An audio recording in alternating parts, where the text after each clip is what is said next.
ば繰り返し寝ても覚めてもやまないそっけない君の笑顔が恋しくて星に願うのまた会えるよね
There we go. And we're live.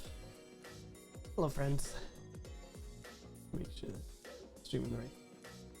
Oop, there we go. Nice. You know, it's very interesting. It's very interesting. You know, the scene is rapidly changing considering that it's a brand new game. No,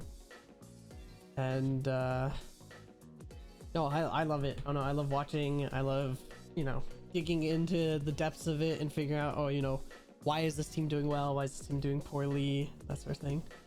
So, very cool, very cool. Alrighty. Are you ready to get started? Yep. Cool, awesome. So first thing we're gonna look at, and I'll go ahead and share my screen so you can see all the doodads that I'm working on. Let's see. So first, I'll share my whole screen. So first of all, obviously, you know, everyone has their own preference for aim training and that sort. I like using aim labs because it's free. I don't have to pay for it. So, what I like doing on aim labs is I have a really easy routine. I save all of my stuff here so I can just quickly access it. But I do 3 grid shot ultimate, 3 spider shot ultimate, 3 micro shot ultimate, and then 2 circle tracking. And by that time, it's like around 15 minutes worth of time. By that time, I'm warm, I'm ready to go. It doesn't take very long, right? It's honestly therapeutic because, you know, there's no stress. You're just clicking on circles, right, as I go around. So like if I do grid shot here, you're just tapping away on these circles, but it gets you warm up and it gets you ready to you know, transfer into the actual game. So this is what I just do.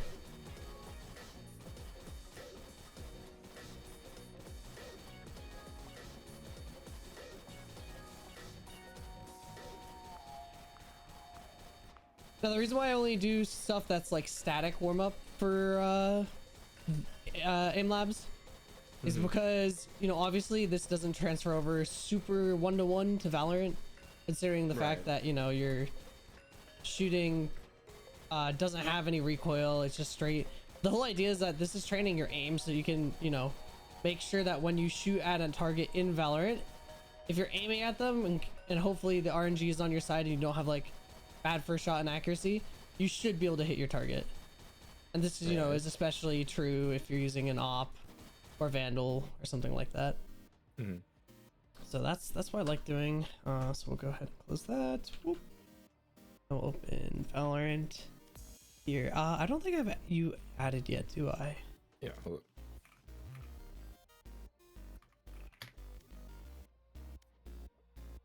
Cool.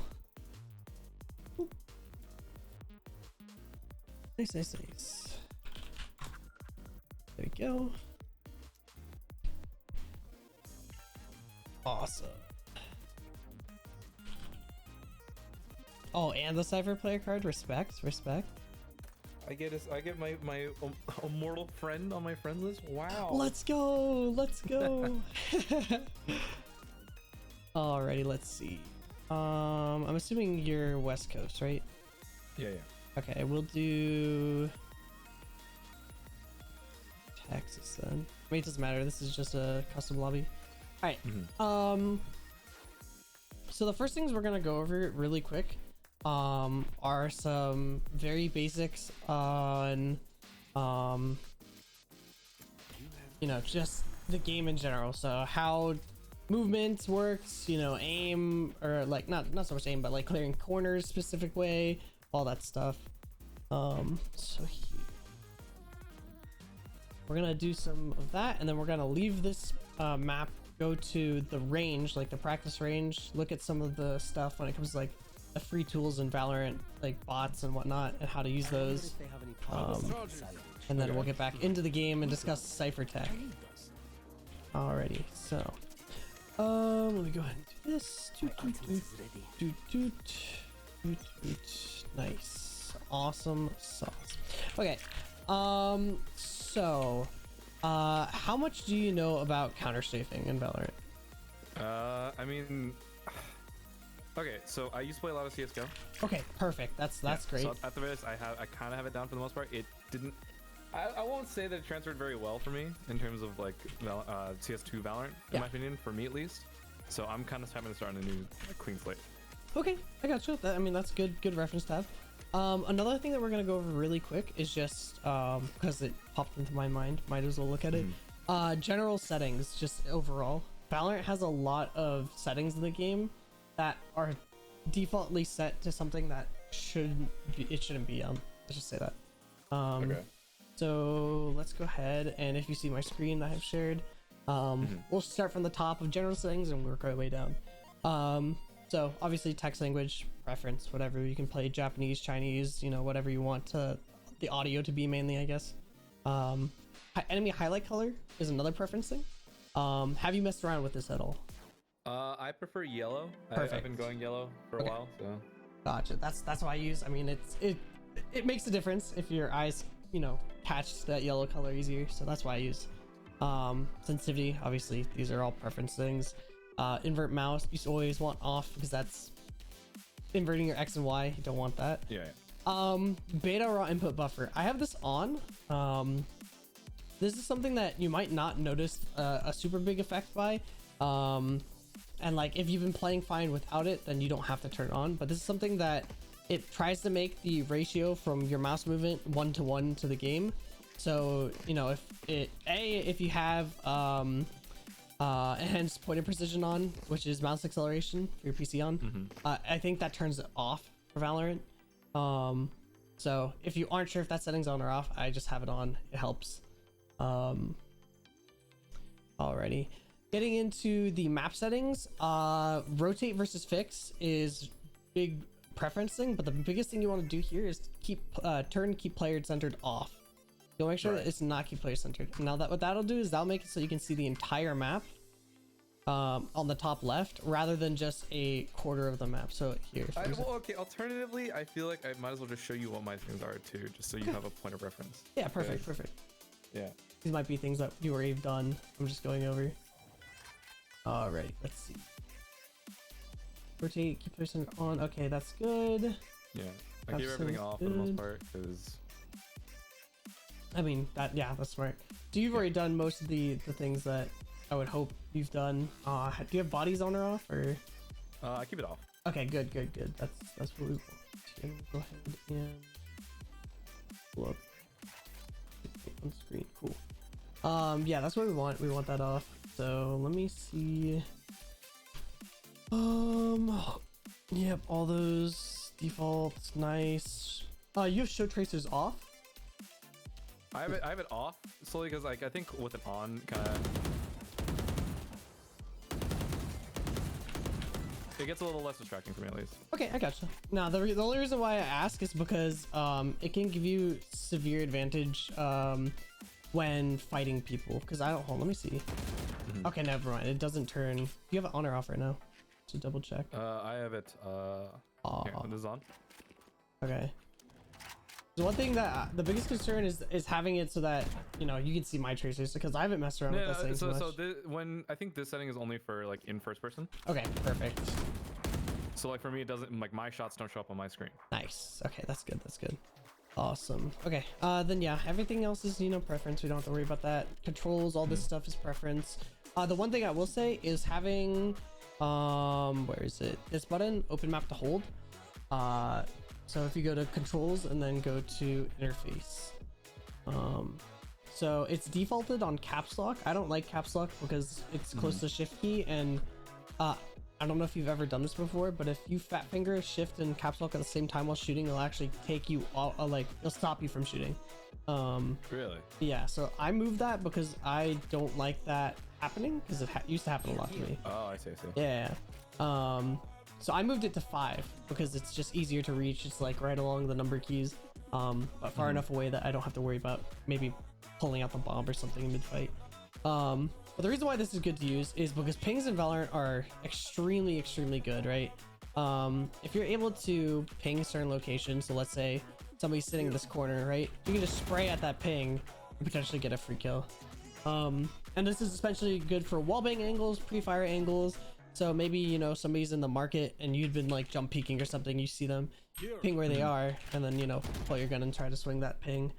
So that's why having that availability is important. Another reason why it's good to have is because if you want to make calls with your teams on the fly, you can say, hey, like, you know, can you smoke here and here so that we can go out, like mid for free or something like that. That way, instead of saying, hey, can you smoke, you know, mid link and top mid, you can just ping where it is and it'll help. So that's why I like using that. So if you want, you can rebind it. If not, leave it default, but just be able to have that accessibility is really important because it allows you to have better communications with your team. Okay. Yeah. So yeah, open map to hold. Yeah, we can put it for 5 for now. It's just easier. I don't know. It Yeah. also gets rid of the possibility of you potentially, you know, getting into a firefight like this, and then all of a sudden you open the map and you're no longer shooting. So Right. all right, cool. Crosshair, obviously that's all preference stuff. We don't really need to get into that. Graphics quality, again, all preference. I have all my stuff set to low and off for the most part. Right. Which is good. The only thing I have higher is anti-strophic filtering, because if you have it too low, it'll actually mess up some of the skins. So Okay. but that doesn't matter. It doesn't matter. Okay. Audio, make sure to have enable HRTF on. This will help you have better surround sound, and be able to tell where people are. Might get a little, may take a little bit of getting used to when you like are first in the game, but it really does help as the game, you know, progressive. So that's what I would suggest. And then everything else from here on is just, you know, preference. So that's cool. Good to get those settings out of the way. Perfect. Yeah. Okay, so let's go ahead and practice. Let's go ahead and we can leave this for a little bit. So go ahead and leave the custom. Yep. And head on over to the range. We're gonna go into the shooting range, practice like this.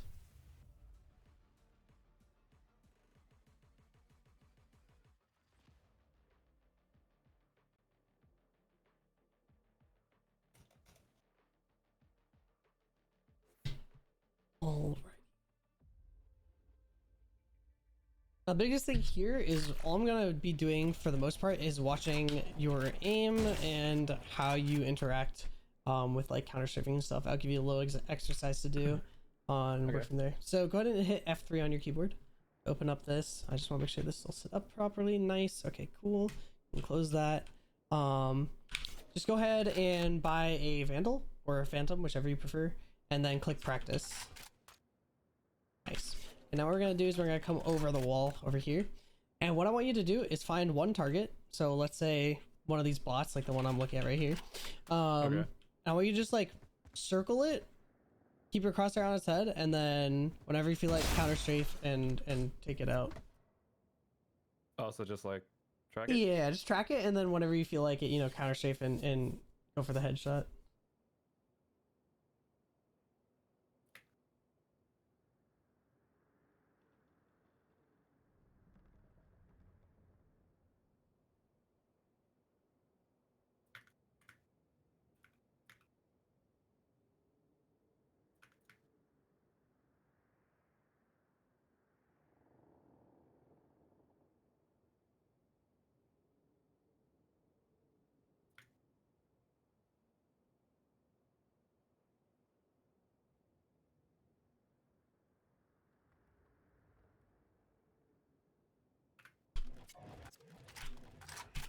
Okay, the next thing I want you to do is just to keep doing the same practice, but walk more like circular around it.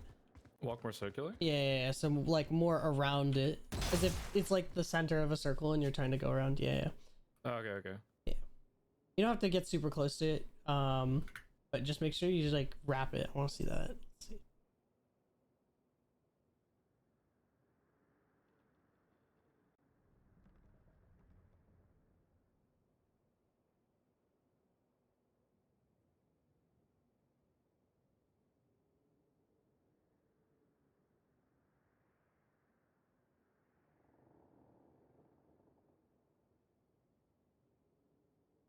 Yeah, I can tell you're a CS player with the crosshair. That's I think that's like the exact one I used when I played back in the day. It's weird though, because since playing from CS and moving over to Valorant, I've switched to like using a much smaller crosshair. I tried to at some point in time. I feel like dot crosshairs just don't work for me. Yeah, no, I get that. I get that. There's reasons behind that. For whatever reason, if you go ahead and like open up the crosshair settings, and go to primary, you can literally see there's a thing that says elements misaligned. If you just hover over that and read over it, it'll give you like a brief summary of it. It's like right below reset crosshair. There you go. Essentially, like if you have things that are like the different sizes or different lengths that are odd, you can actually like be misaligning your crosshair so it's not centered wherever you're aiming.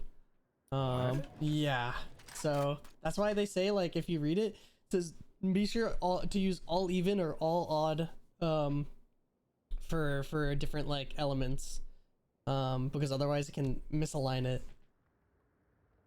which is very strange. I think it's just thickness, but either way, very curious.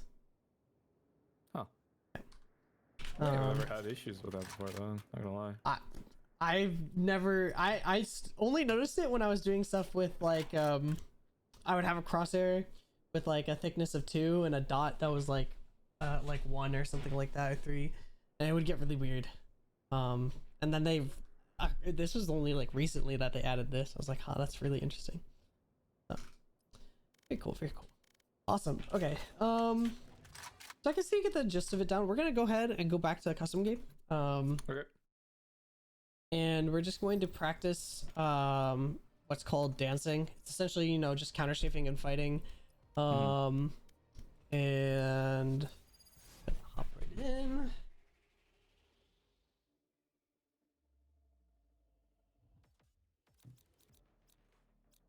Alright, let's see. Who do I want to play? Doesn't matter.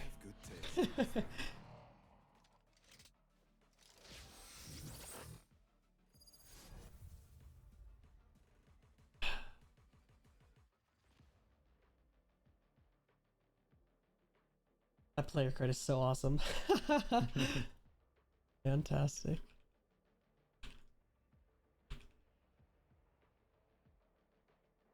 This killing is terrible business. Nice. Okay. If So I let's must do see. something, be the best. My ultimate is ready. Turn. So go to the cheat menu. Yeah, scroll all the way to the bottom and just turn auto respawn on. And then we'll end game phase. Pause timer on, and I will swap teams. Fly over here. Awesome. Okay, so the whole idea of this exercise is to practice counter strafing and fighting a moving target, right? So if we come onto this mid area, and I like that you're jump peeking because that's another thing I was going to talk about later, but good to know that you know how to do that. So obviously in Valorant, fighting moving targets is extraordinarily hard, and that's why people always say, like, you know, don't crouch because you make yourself immobile, right? If you crouch and you're fighting like this, you make yourself super slow. If you get body shot at all, you get even more slow. It's almost like if you're sitting still. So in order to get around this, there's a thing people call dancing, and the idea is, you know, you're counter strafing to fight like this, right? And what you do instead of spraying, because most people will spray at all distances, bad move. So you've played CS, obviously, right? There's 3 different types of firing. There's burst firing, which is like, you know, doing a couple 3-round bursts. There's tap firing, which is, you know, just 1 bullet by a time, and then there's spraying. Right. So with dancing, you're gonna use either tap firing or burst firing, preferably burst firing because it's good at most mid to long ranges. And that way you can really practice, you know, hitting those headshots while moving like this. And it can be hard. I'm gonna go ahead and give you, what Vandal do you have on? Perfect. Okay. River. That's good. Because the one thing about this is that when we kill each other, it's gonna It's gonna go a little wild. go a little wild. So yep. All right. So whenever you want, you can start.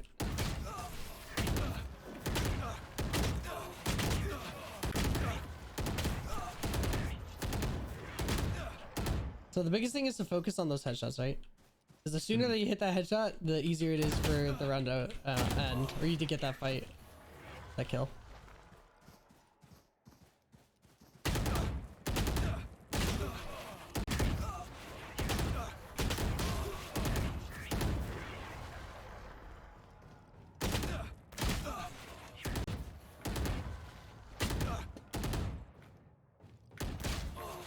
Nice.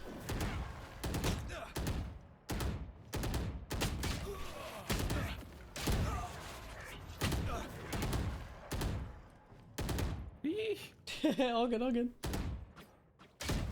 So one of the things that I'm noticed right now while I'm looking is that you're using the top of like the top line of your crosshair to line up where the head is, and that's just something that I noticed while you were shooting.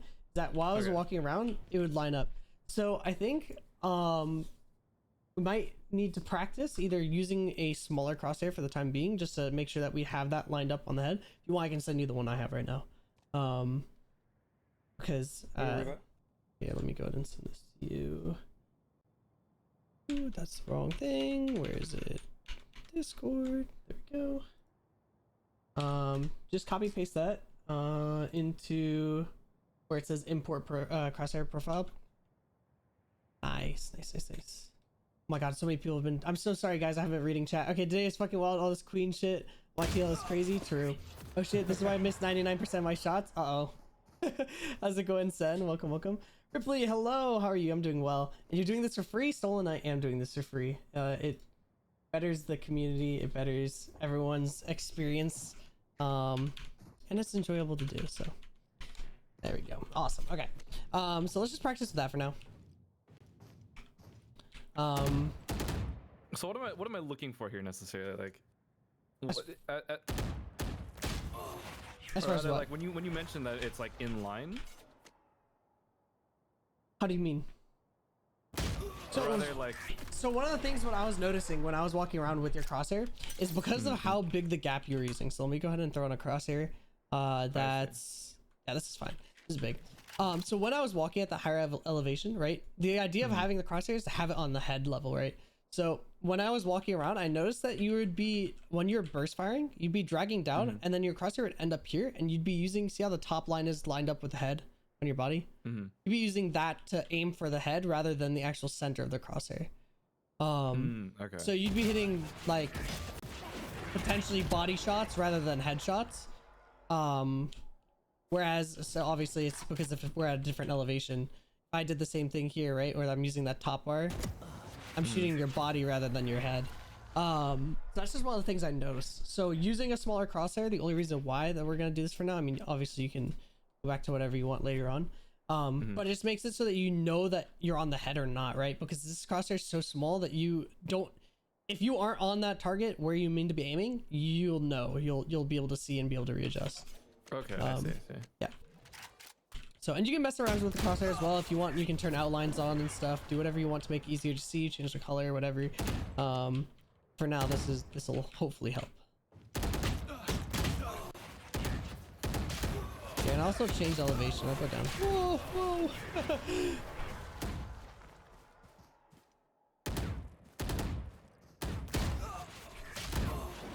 Another thing I noticed that you're doing right now while I'm doing this is instead of trying to trace me with your crosshair, you're sort of waiting until I walk into your aim to shoot. So you want to be like, while I'm moving, you want to be oscillating your crosshair and trying to keep track of where I am rather than just trying to shoot when I cross over that mark. Okay. And that's like sort of the practice that we were doing earlier when you were walking circles around those bots, is you're trying to like keep trace of that target, right? So if the target's moving now, keep trying to keep trace of that while you know, trying to take shots. That can be hard, but you'll notice that if you do that, you're more likely to hit your target goal with a headshot, right? And we can even, here, let's go ahead and back up the distance a little bit. So let's go to B main over here. Okay. So that's a little bit further away. We can work from here. Okay, you can go over there. And I'll stay. Yeah, CT. And I'll just stay towards B main. Let me go ahead and pull OBS open as well. So that way I can watch and talk to chat as well. Alright, cool.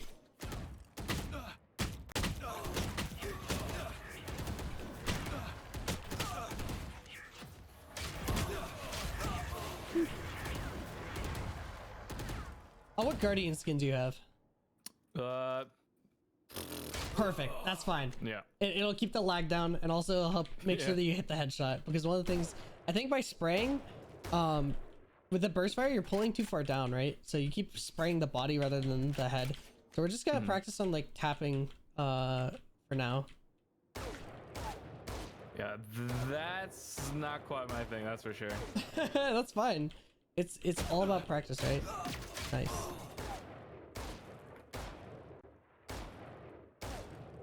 Hi Mew, what's going on? Welcome, welcome. Love you too. Hope you're doing well.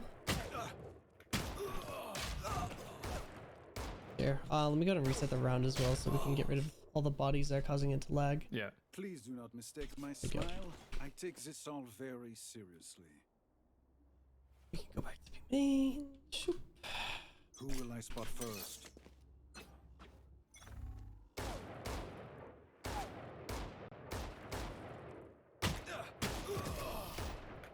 Here, I'm gonna just pull this up. Oh. You keep shooting.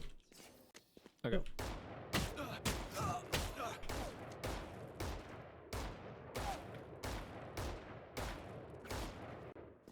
Yeah, so once again, you're sort of just waiting for me to walk into your crosshair. So try like tracing, right?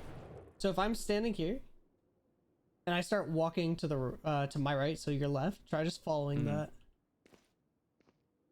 And instead of moving, just stand still where you are and just move your cursor with your mouse. Okay. Oh. Nice. Okay, perfect. So now try to shoot when I do this, like.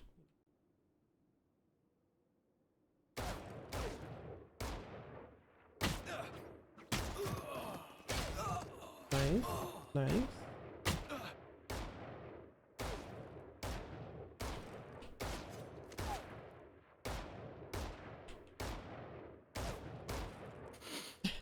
It's all good. It's all good. This is why we practice. This is why we try to learn these things. So you know, see how hard it is to hit a target that's moving like that? It's pretty difficult, and that's why learning how to do this sort of movement can really give you an advantage in a game. So you know, practicing and working on doing this this sort of thing where you're counter strafing and moving and fighting can really help. Oh, hold on, let me have any. Oh, I got my sheriff right. So.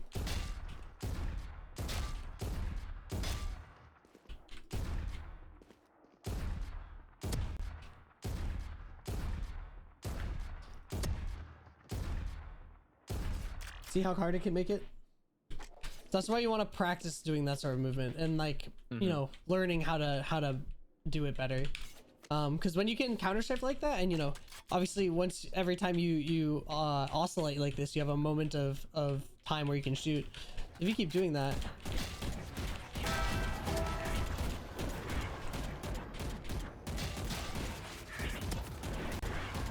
And now I'm not gonna use that Vandal anymore, but you get the point. It really can give you that advantage and work towards that. So yeah, let's practice that a little bit more. I think another thing that might be one of the things that you're having trouble with is maybe working more like aim practices could help. So doing aim labs, like I said, or doing some sort of aim trainer can definitely help. So one of the things I noticed is that you're having a hard time tracing, and also with like a little bit with crosshair placement, because you're shooting my body rather than my head, right? So let's see.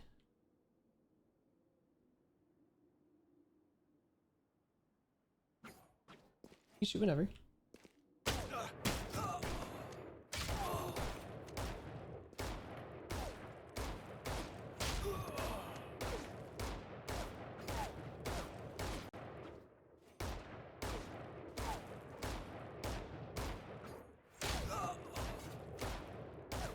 For now, I just want you to sit still, because we're gonna work on just, you know, hitting those headshots before anything else, making sure that you keep your crosshair at that head level.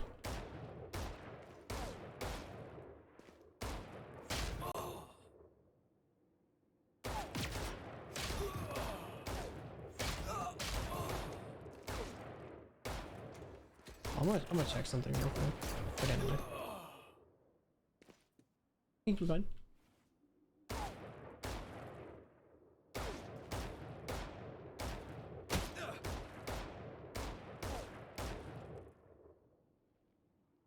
Yeah, it can be hard, right? It can be hard. That's why we do this sort of practice to you know, make sure that we can hit these targets. Do you have aim labs, by the way? I do. Okay, perfect. Awesome, awesome. So I'll assign you some stuff to do after stream in order to get better at this sort of thing, because it can very, very, very much help with these small issues you're having. Because I know that you have the aim. Obviously, you know, you've played CS before and stuff. You understand how counter strafing works. Maybe not to the best extent that you could be at, but you get the general idea. So I think just having that aim labs can help. Now let's go ahead and move over to more Cypher related stuff, and we can get back to practicing this stuff for a little bit, so that way we don't get frustrated with it. Okay, so here, I'll go ahead and restart the round. If you're not And I'll doing switch well, keep teams. trying. We Okay. must keep up appearances. So really quickly, I want to see your A site and your B site setups. Okay. A site has different ones. The more setups you have, the better, by the way. If you can consistently like change. Okay, so here, depending on the round, usually what I typically do is I put camp here, Okay. have trip on main, one All right. smoke, and if I don't, this is if I have someone, if I don't have someone watching tree, I usually have one here. And there is a one way to do here. I can't do this one consistently, so I usually leave one in here. You said there's a one way on the door. There's a one way here. Like you can put one like over here. Let's see. You need to be like in this corner. You gotta like line up like one of the lines somehow. I don't remember which one. So it's a line like in this top corner here, and this is a one way for halls right here. So if you typically like can hold Gotcha. right there, Yeah.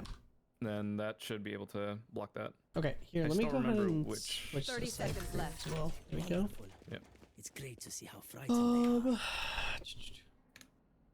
So one of Cypher's biggest advantages is you know, his chips allow him to give vision through walls, right? So there it is. well, nice. That was fast. All right, let me see what this looks like. If you want, go ahead and just pop it. I want to see what this looks Well, like. I can't pop it. We gotta start the round. Oh, right, my bad. Yeah, yeah. Okay, so that's less of a one-way, more just a cage. It can get higher than maybe. Let's see. It's supposed to go a little higher. Here we go, something like that. Yeah. Cage triggered. That is a one-way for Yeah, sure. there you go. There we go. The only thing is because of how far back they'll be on cats. Let me throw this again. Well, the goal here is with this trip, right? You have them be moving up further Right, in, right. Cage and by triggered. that time here, you with this cam in particular, Mhm. because if you depending on how high or low you put it, so if you're putting it like slightly lower down here, you can see when they cross in. Gotcha. Here, go on and hold the cam. I just want to see what this looks like from my perspective as an attacker. Cage triggered. Okay, so you can't see them with the cam, but you know, obviously, if they hit the but cage, the goal is to be holding or the like trip, either this side or right? this is Right. only if you have the ability to move out. So this is also why I have this cage here, down in main, because this lets me move out if they haven't pushed in yet, and if they're gonna start pushing tree, Cage triggered. then you can move out towards here. Right. Okay. Cool. So with this setup, there's a couple things that I wanna take notice of. So for one, this trip Here. gives the attackers a lot of space to work with, right? If they walk contact up, right? You know, they come up cat, they walk in. If you're on your cam and you see them first, that's perfectly fine. But Right. this trip gives them a lot of space, right? They can get pretty far up. They can even see into heaven with this as long as they hug it close enough. Yeah. So maybe placing it a little bit further Here. back here, or even placing it and doing something like, let's see, doing just a cat trip in general. We throw a trip cat and then throw a cage. Oh, where is it? There's one that you can get on top of the lamps here. Yeah, this one I can do consistently. It's like something where it hits the side of it. Yeah. We can even just throw. Oh, there you go. Nice, perfect.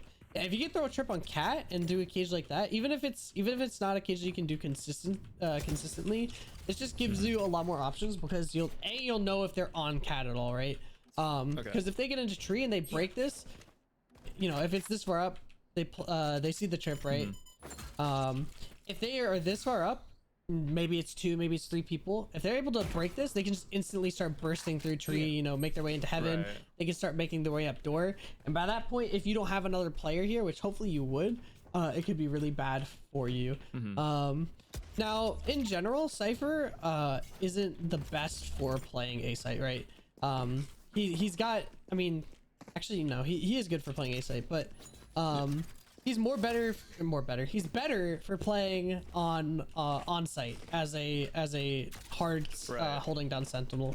I mean, so usually this is what I have if I do have someone watching tree, right? Okay. So usually I'll be playing double dice or I'll even be playing gen. Okay.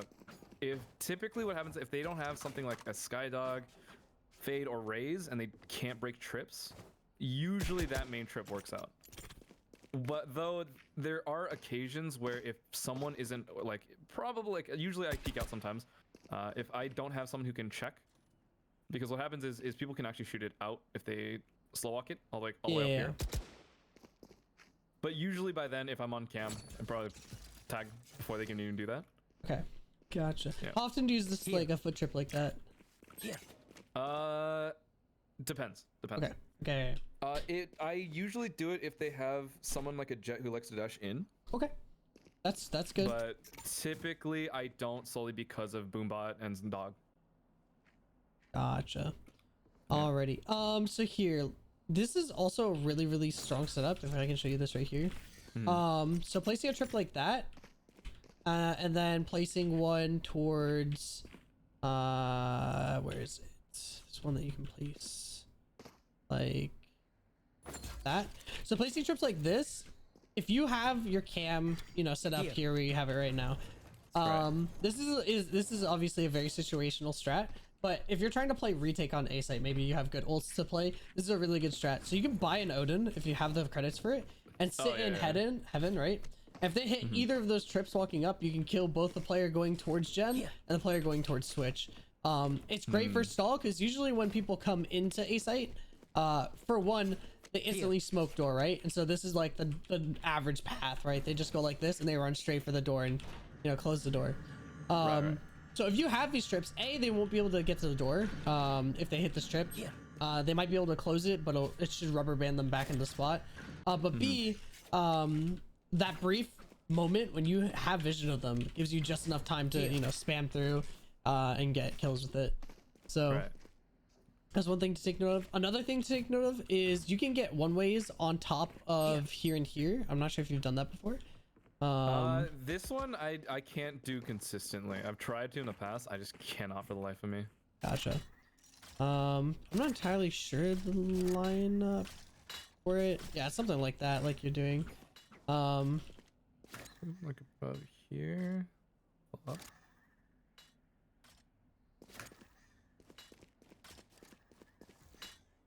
Can't tell what.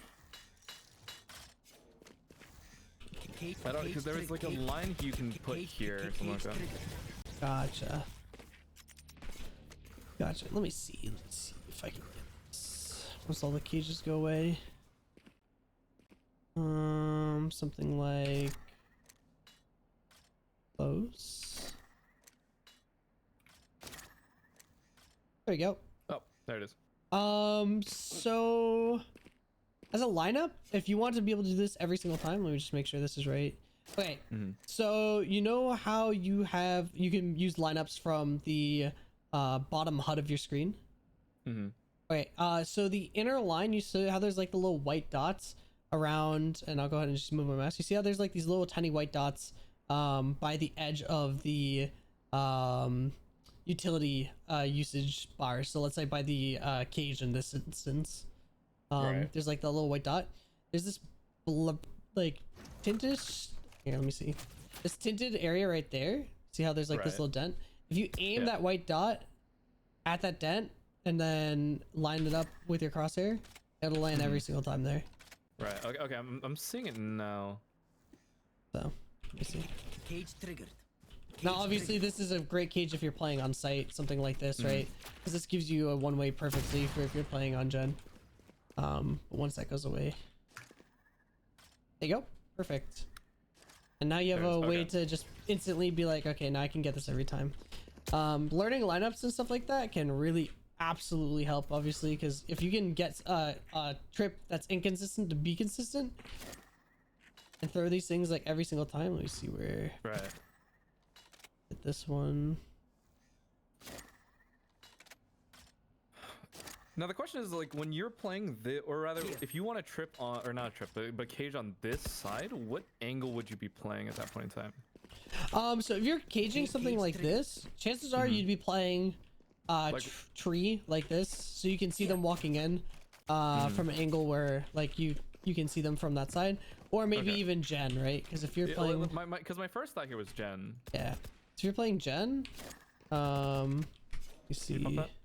Cage triggered. You're playing gen over here, you can see in, it can be very helpful. And I think even from Actually, can you see through this? only if you crouch here, I can throw this one on the left side again. Let me see. Oops. Yo. There it Cage is. triggered. Yeah. Okay. Only if you're crouch. Yeah, only for crouch, just barely, right? So you can do stuff like that. But those two cages are really good, and there are other cages that are the almost identical at the other side over at B site that can be very helpful for these sorts of things. Yeah, so line up for that one. I just showed you. Go ahead and see if you can just do it again real quick, so you have it. That's memorized. on this one. What's the tell here? Well, I'm gonna say this. I want you to see if you can do this one first, and then I'll show you that one real quick. I honestly don't think I can have this one done. Okay. Well, yeah. Let me see.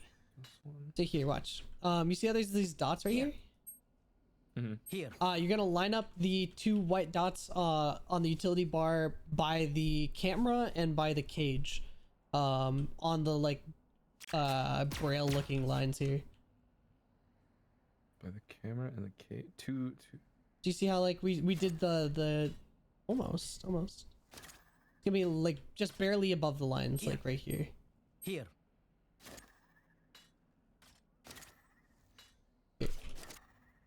Let me get into Oh, this you need spot a real better quick. Yeah. Oh yeah. You do I can show you. So like that. Do you see how like the dots no, I'm here saying, are like barely above the braille? yeah. I'm seeing it now. Yeah, I think and that then, was a little too high. then that'll land up there all the time. Cage triggered. Okay. Now, in most instances, cages like these are very, very situational. So for most part, it's almost better just to have a cage in the middle that blocks off the entire entrance than it is to have a one-way like this. Unless you have a very, very, positional advantage on them. Okay. Alright, so go back in. I want to see you throw this one over here. Just Which one? the one in the corner that you were throwing last time. This one. Yep, just make sure that you've got it down. Nice, perfect. Cage. Cage. Pop all these, get rid of them. Nice. Holy smokes. Oh boy.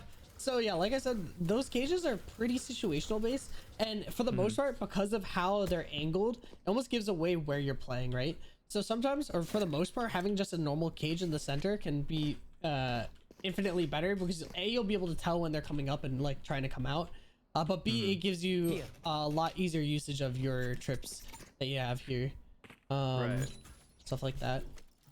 So cool. Cage All right. triggered. So let's go ahead and move over to middle. So middle on the site, honestly, is super important if you're playing a character like Cypher. Being able to throw a trip in mid, even though you're taking away one trips from your sites, can infinitely help your team more so than having two trips on, let's say, A or B site. Right. Now this is of course if you don't have a chamber or somebody like that to trip mid, but if you don't, this trip will almost always help make sure that you can hold this middle area. Because the less player, if you can have a trip here and they don't know about it and they don't break it until way later in the round, then you can stack players towards B site or towards A site, right? depending on where you think that they're going to be hitting. So that's just the tip I would give there. Another thing is you can do cameras from mid. Let me see. Let me grab my cam. Okay. Actually, the exact one. There's some really good ones you can get that can watch most of middle, so you may not need a trip, but they can still help hold down the middle area. So throwing a cam like this at the start of the round, because you can throw this pre-round, right? Right. If you look at that, you can see pretty much the entirety of middle. Top mid, you can see if they cross fountain. This is really good for holding like that mid cat area. The only issue with it is that obviously the cam gives off a big red light, so if they see it, they're going to instantly break it. Right.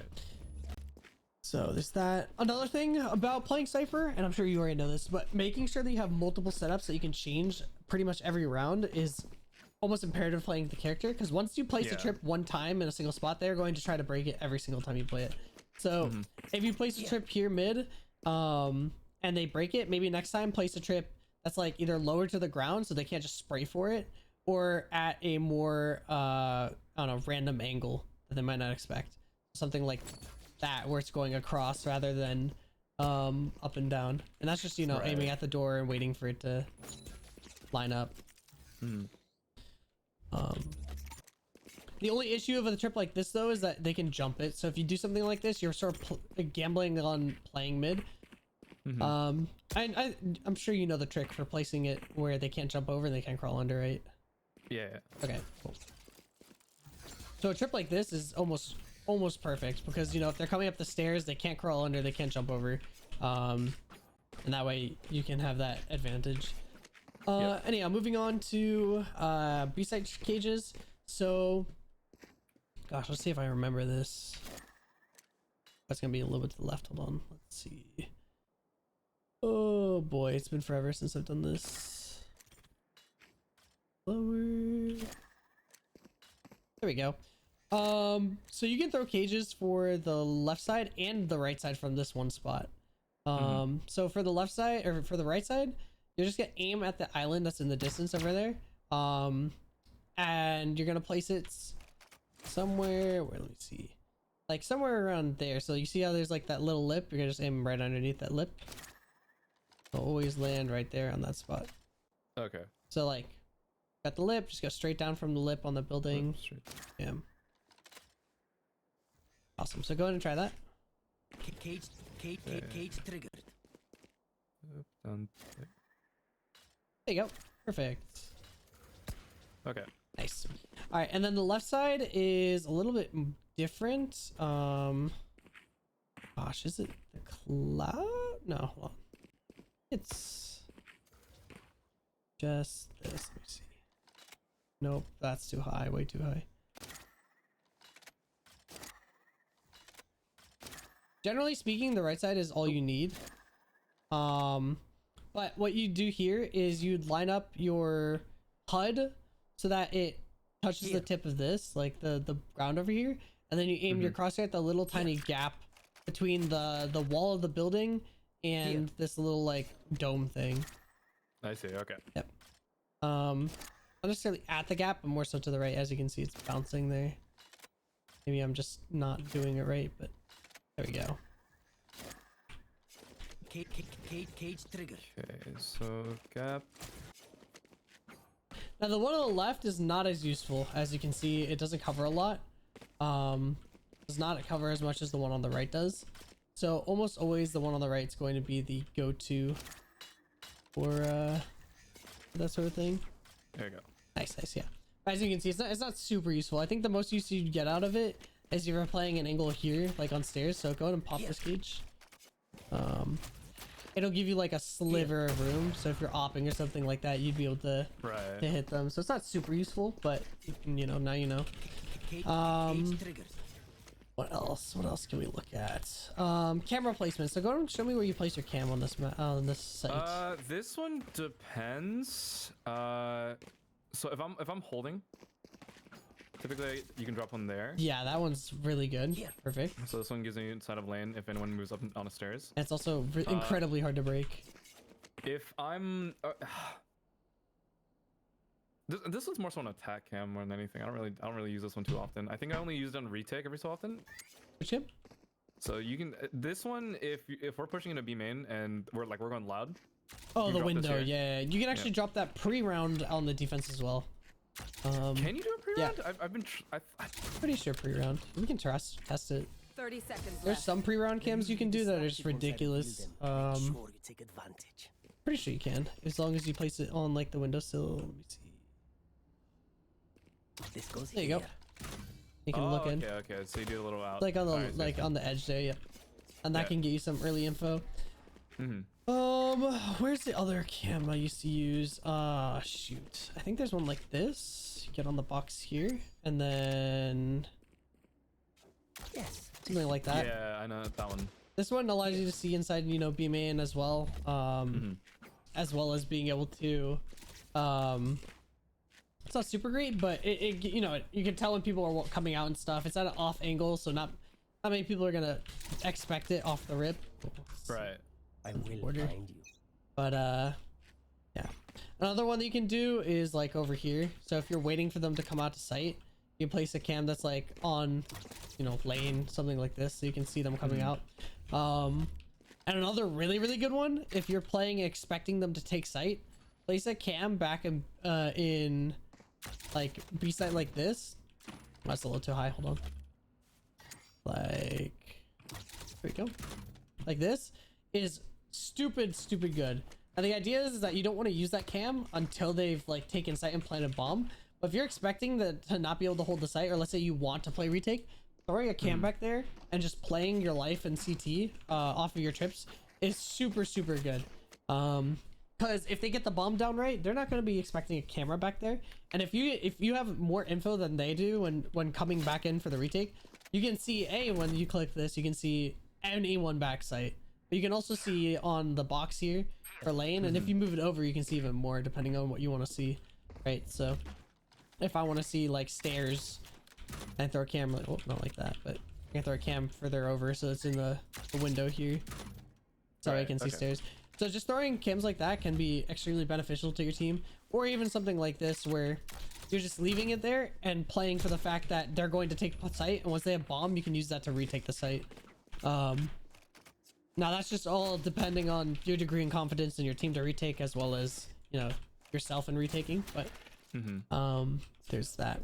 Now, what trips do you place on B site? When ready? I see this trip that you placed here. That's good for jets and stuff if they dash Yeah, or can switch. depend.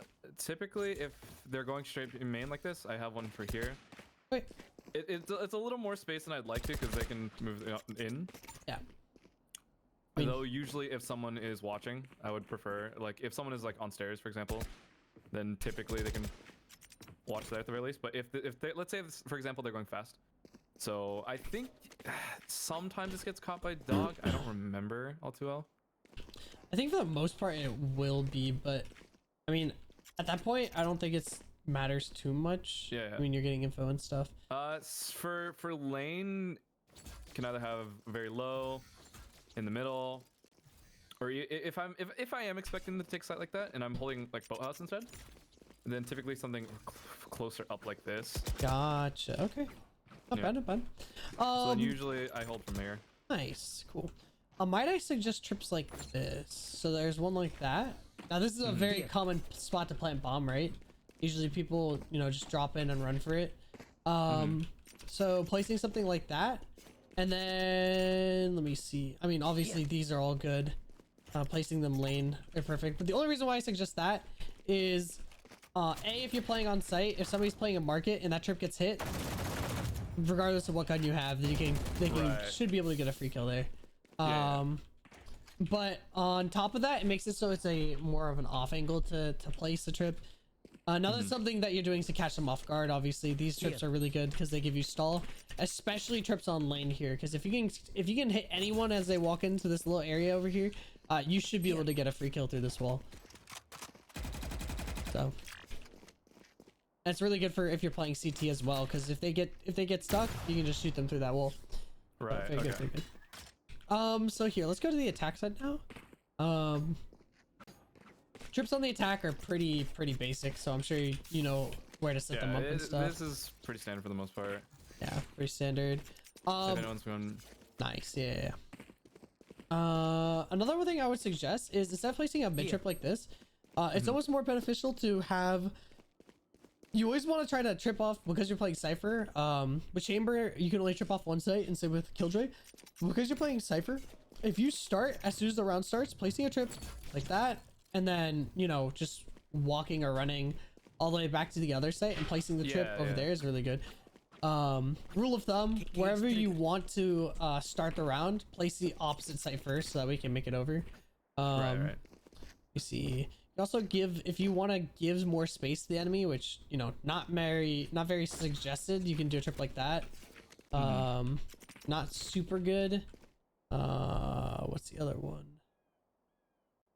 Forget. I don't think there is another one over here. But yeah, no, these are very default trips. The trips over here, I think this personally is the best trip that you can place, just because it can't be jumped. Anything that's over here can be jumped if you place a trip that's too deep, because they have the bicycle here. They can just jump over. So just a rule of thumb sort of thing.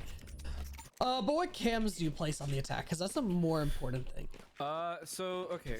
Cams, it depends on what we're pushing. So let's say for example we're doing a A.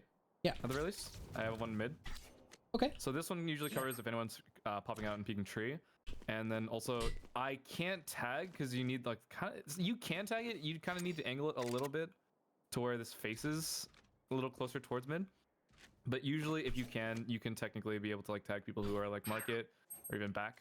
Yeah, perfect. Okay, yeah, that cam's really good. Just making sure that you knew of a cam like that, because mid control is probably one of the most important things for this map. This one, okay, so if I'm tiles and no one's in tree, but there are people market, if I want to check really fast, I usually just drop a low one here.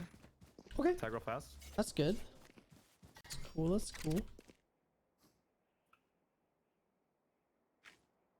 Nice. Awesome. Okay. That's good. All right, let's go ahead and switch maps. That's one of the things I want to ask before we went into this. I mean, it's good that we went over this, but what are your most or least comfortable maps when playing Cypher? Least comfortable? I want to say just Icebox, to be honest. Okay. I mean, Icebox is probably my toughest one. That makes sense. Icebox is I don't usually have too many issues. Sometimes Breeze. Okay. Here, let's go. We can go ahead and take a look at Icebox first, because obviously this is going to be the harder map. So let's see.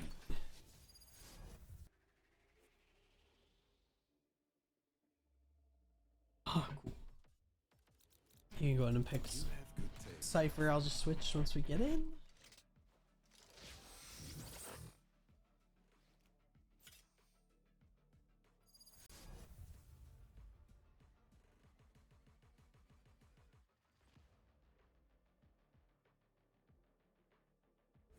All right, let's see.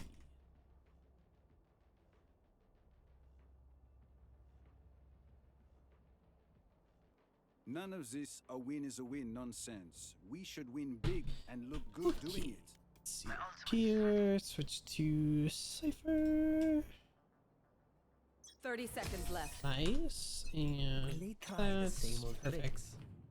Okay. Okay, so let me see what your defense setup looks like on A site, and then we can go over stuff that I might suggest to change. Right. Okay. This can vary. This is my default cam, so I put it back here. This usually catches anyone who's coming in from main. Okay. Shigogami, thank you so much for the resub, man. Gotta take this time to tell you that I'd like to collab with you one day and hopefully get to know each other. Of course, homie, of course. Sometime soon. That's awesome. if I really can't think of anything, but Gotcha. You know. I mean, those are pretty standard. Those are, I mean, that's for defense, probably the best thing that you can do. Yeah. Because so I usually do this once around, walls drop immediately. You can drop a cage here, and if I have time and I can move around this side into maze, I drop a trip right here. Now it's a little risky because this one, if anyone comes belt, they see me immediately. So usually if I'm playing close to this gen right here or a box, what I can do is you pop this if anyone's coming through here. Okay.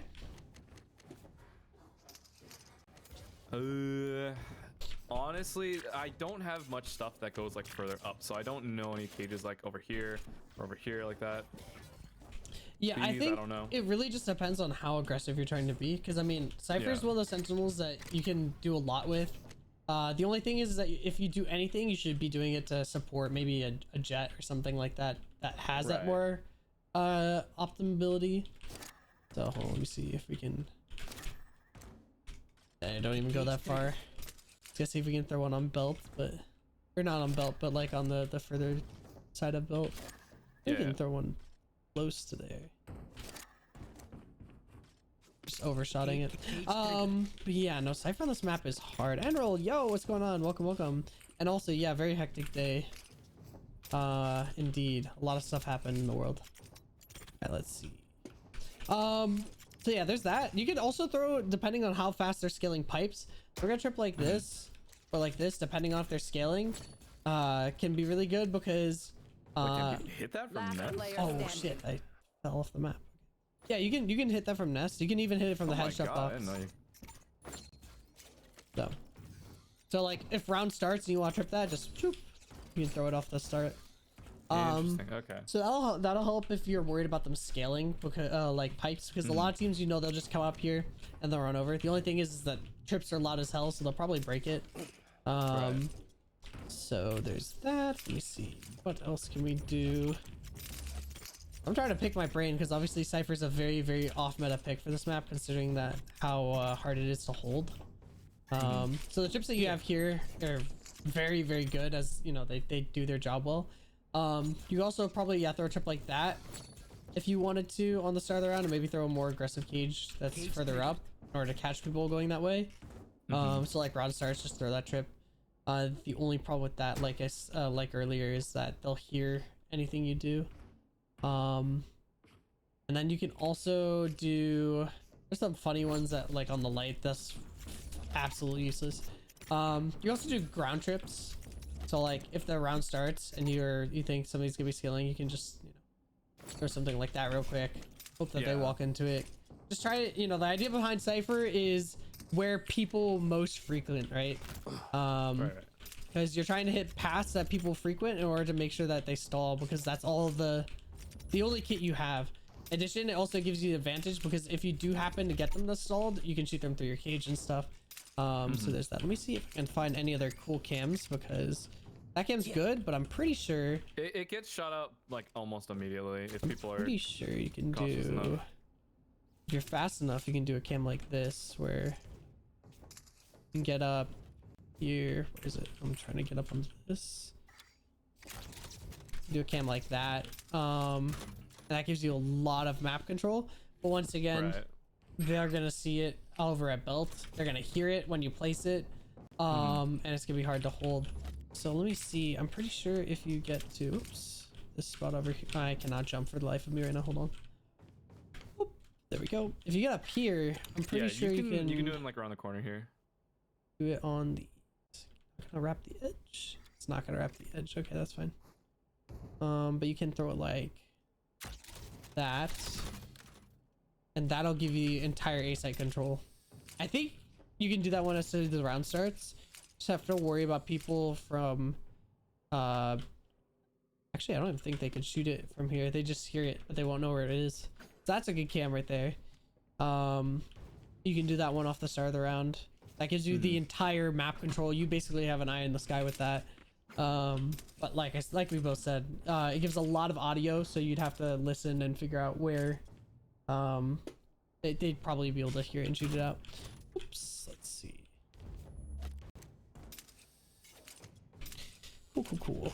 You can also throw ones like, let's see, where is it? I'm just trying to find good pre-round ones you can do. Used to be able to or something like that. There's some crazy cams that you can do if you like jump and place them. So like this one, you can jump place as the round starts. So obviously with barrier, you're not going to be able to get onto the windowsill here. If you like jump place it up, you can get up higher. So those are good cams. I think for the most part, a lot of the stuff that you're gonna have to do with Cypher, especially because of how rushed down this map is on A site, you have to do a lot of retake cams and that sort of stuff. So the cam over here that we did earlier is really good because you can use that as a retake capability. Where is it? Place it like. Come on, game, come on. There we go, like that, because that gives you an insane amount of, you know, vision control. You can see basically all the way up screens. You can see maze, see back sight, Here. gen, jail. So I would say that for a retake, that's huge. I wouldn't necessarily use it before they plant the bomb because it'll just get destroyed, really. So there's that. Now, hypothetically, you'd hope to have... Let me grab my camera real quick. You'd hope to have another Sentinel on this map if you're playing Cypher, because you're not going to have super good map control as you'd want with another Sentinel. For example, Chamber. Okay. Because ideally, you'd have a Chamber, Trip, and Kitchen, right? But you don't have that. So you're going to have to usually sacrifice one to hold that off. If not, you yourself are going to have to play around mid to hold that area. Okay, cool. Let me see what setup you have for B-Site. B-Site, you can do some fun stuff. My issue is I don't usually play B-side, to be completely honest. Okay. It's just not my thing. Nothing wrong with that. No, there's like weird diagonal ones you can do here. Just don't remember it all that well. That one. Yeah, that's a good trip. That's a good trip. You can do trips like this on the corners. Yeah. Things like that are good. I mean, that one is less good. Hold on, not that. Things like round box. We are not gonna give me any trips. You can do foot trips and stuff. Yeah. Ooh. Things like that. Yeah. B-Site's pretty mundane for Cypher. I think the biggest thing is having your cam in a good spot for retake, like I said. Because I think for the most part, if you're gonna be playing Cypher on this map, you're either using your cam for early info to figure out how many people are in a deep spot, right? Or you're gonna be using it for retake. Let's see.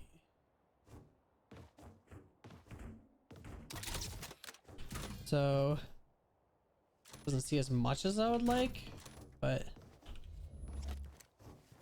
see, maybe something more, something better would be like this, something like that. Right.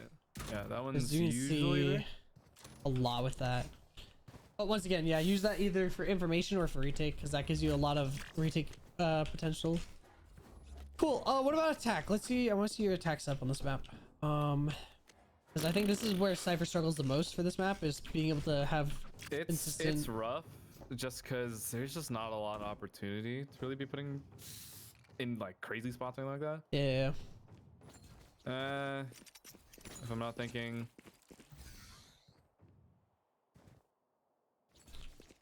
So, okay, yeah, this is the one. So if you're on attack here, you're gonna want to place this trip for B site, because this covers the entirety of the flank for B, right? So if they come that way, they have to break it. So all you do for that one is you just come over to here, and you place it on like the corner. Yeah, that corner.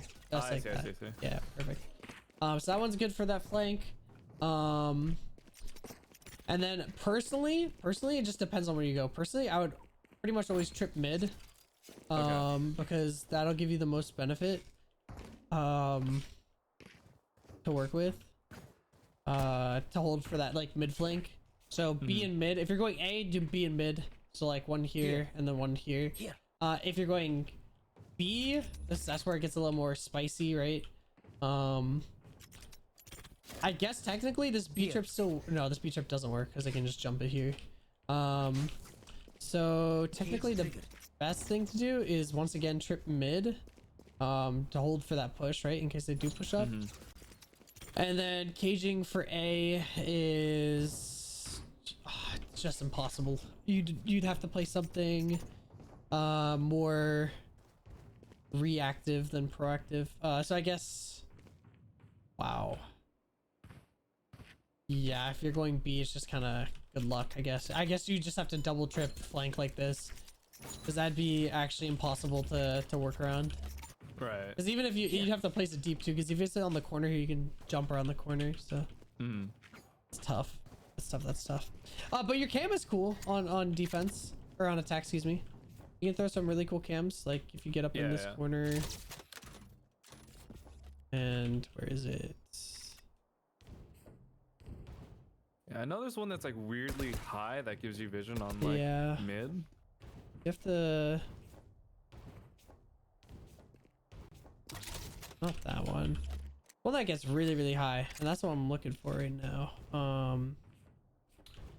How to do it? Maybe it's in the center. Let's see.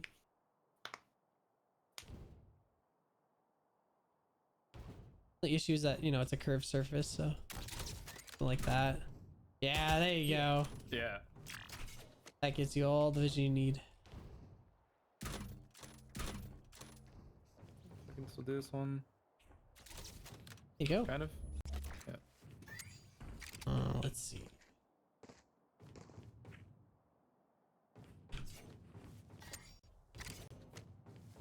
I don't know if you can place from any other angle, but yeah, that one's good. Another thing that would be a good idea to do at the start of every round is oh, not like that. What's it? Like this, something like that. If you don't have a controller doing it, throw a cage mid. Even if you're just like walking up and throwing it to like give pressure. If anybody's holding mid, A, they're gonna start spraying through that, right? But B, it's gonna make it so that you can take a lot of pressure and try to take space in middle. Let's see if I can find a good spot for like a lineup that would be safe. Back like this. Let's see. Cage triggered. It's not good.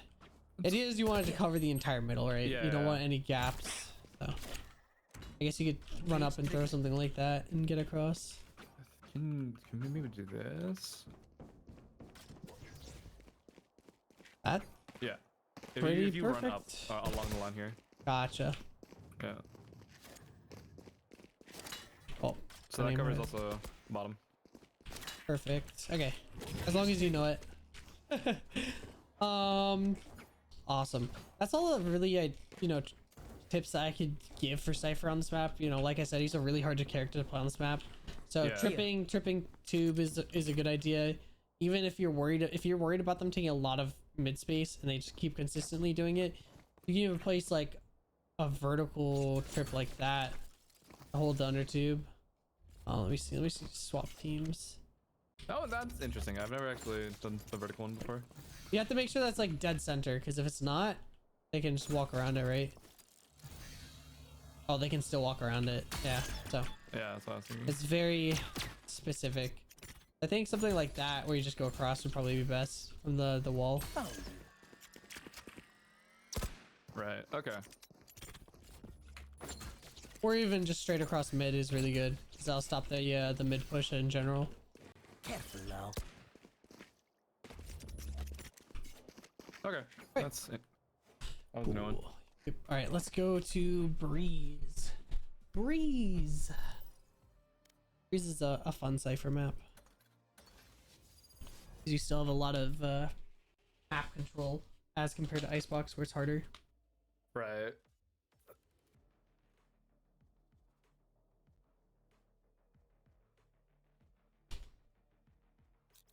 You have good taste, my friend. I think the other thing I'm trying to think of is a large part, and I think it's a struggle playing most of my games when it comes down to.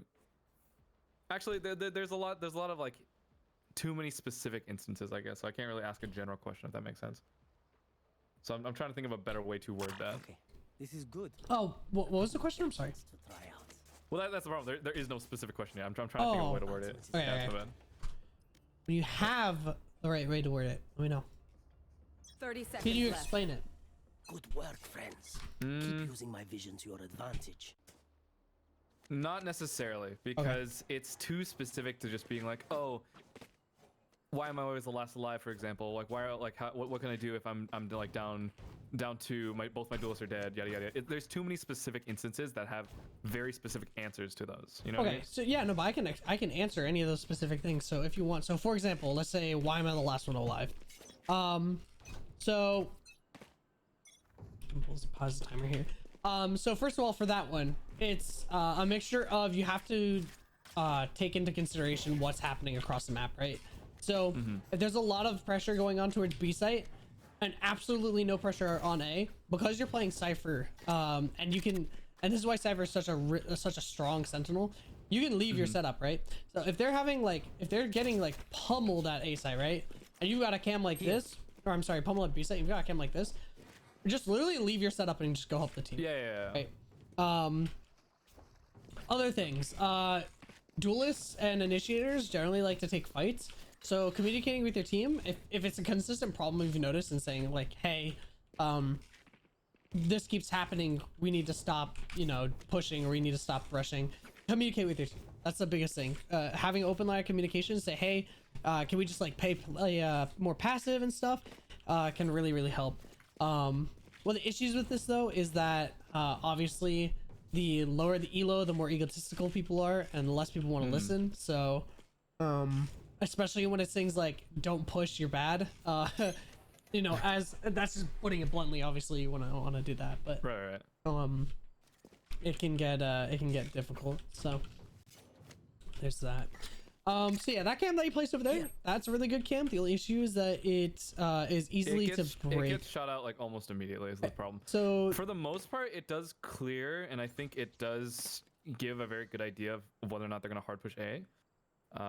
Typically, I don't open up that cam unless someone makes, like, if someone, for example, someone on B and they're not gonna call it, and they say, like, if I ask, hey, is there anything on B? If they say no, either I wait for something like, for example, like a KO knife, if I wait for like a Viper wall, or if literally anyone throws util down this cave area, okay, that makes then sense. I have the ability to dart very Perfect. deep in the cave. Perfect. That, and also if people are saying there's pressure mid, I have visual like on the right on mid pillar. Nice. Okay, so one of the cams that I think that you should also use is this cam right here. It's super good because if they place a Viper wall, this sees right over the top of that Viper wall. So you can see them walk out. In addition to this, and this is another thing that you might want to be you might want to look at. Are you talking about multi-streaming? No. I think my cam's broke, by the way. I can't take it back. Just ghosts. If you ghost up and you can grab it. Usually. Just ghost and then unghost and you can grab it. No, I think it's just... It's time to do Hello? the hokey pokey. Oh, your cam is just bugged. What the... Oh, it is just bugged. What the fuck? Well, 30 seconds left. good thing we can just click a funny little button. Me. Yeah. Where did you come from? Alrighty, let's see. So yeah, that cam that I just showed you right here, this one is literally stupid OP because A, you can place it before the round starts. Also, it gives you a lot of man, I keep falling off. It gives you a lot of vision for if they're coming out, right? Because it sees over the Viper wall if the Viper wall is like that. Another cam you can do is if you're coming from this top part, you can jump and place a cam up there. Yeah, that one, that's my other one. And that one gets a lot of vision. And I'm not sure if that's the cam, but there also used to be another cam that was unbreakable in a spot like that you could get banned for. That one got... so basically, that cam was somewhere like up here, essentially. Because like you could essentially have... Yeah, it's like... I want to say it's like behind it, essentially. It's like That's on this crazy. thing. Yeah. Wouldn't surprise me. These guys are gremlins. They'll find anything. Yeah, because I know people do that one. Cobalt, hi, how you doing? Yeah. Okay, so what in the heck? I want to see this cage. Here. What is? Right here. Okay, yeah, I was gonna say, well, even there, that's not effective because they're gonna see under that. Hold on. Yeah, it's a funky spot. Let me...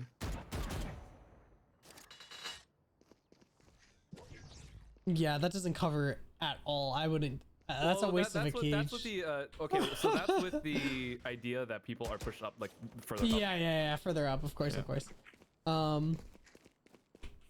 me see. Is there a gap on that? There's not. Okay, can't even do that. Okay, so the setup you place is good. I mean, those are good setups. I think the one thing that you're gonna want to make sure that you have is a trip for hull. Now, hypothetically on Breeze, I don't think there's ever going to be a team that doesn't like insta-lock chamber every time. But if they do happen to not lock in chamber, then trip hall always, because that is one of the most vulnerable parts of the map.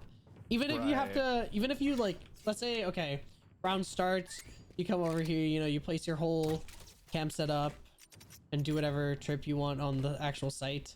So let's say I want that trip. Make sure that, you know, you can get back here before the round starts, and then as the round is starting, throw a trip that's maybe like deeper in. So maybe something like, not necessarily that because they can jump that, but something like this, right, where it's further in.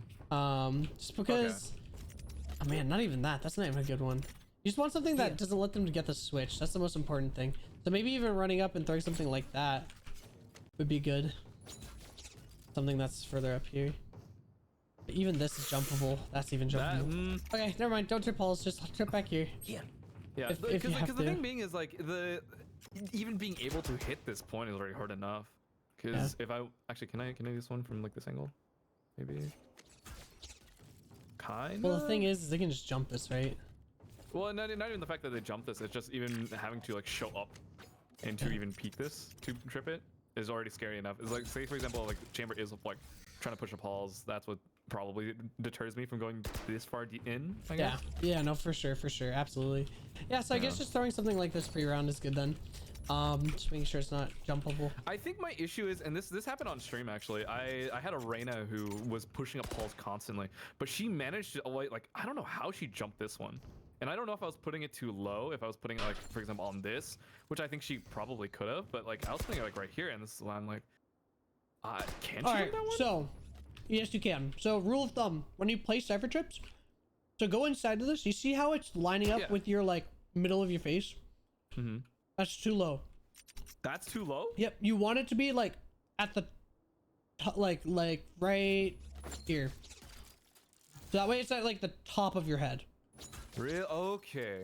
Because if it's middle of your face and here, I'll go ahead and can you place one that's like where, from my perspective right now is, so like you see how it's like in the middle of my like my chin almost. I want to just switch teams real quick. Let's over here. Yeah. Okay. Oops. If you take your time with it, you can actually crouch jump those trips. If it's like too low, you gotta be careful with it because if people are sneaky enough, this is chin.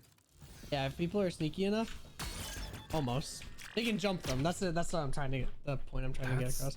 And it's very hard to do, but if they are able to, depending on like the angle of attack they go from, they can make it over.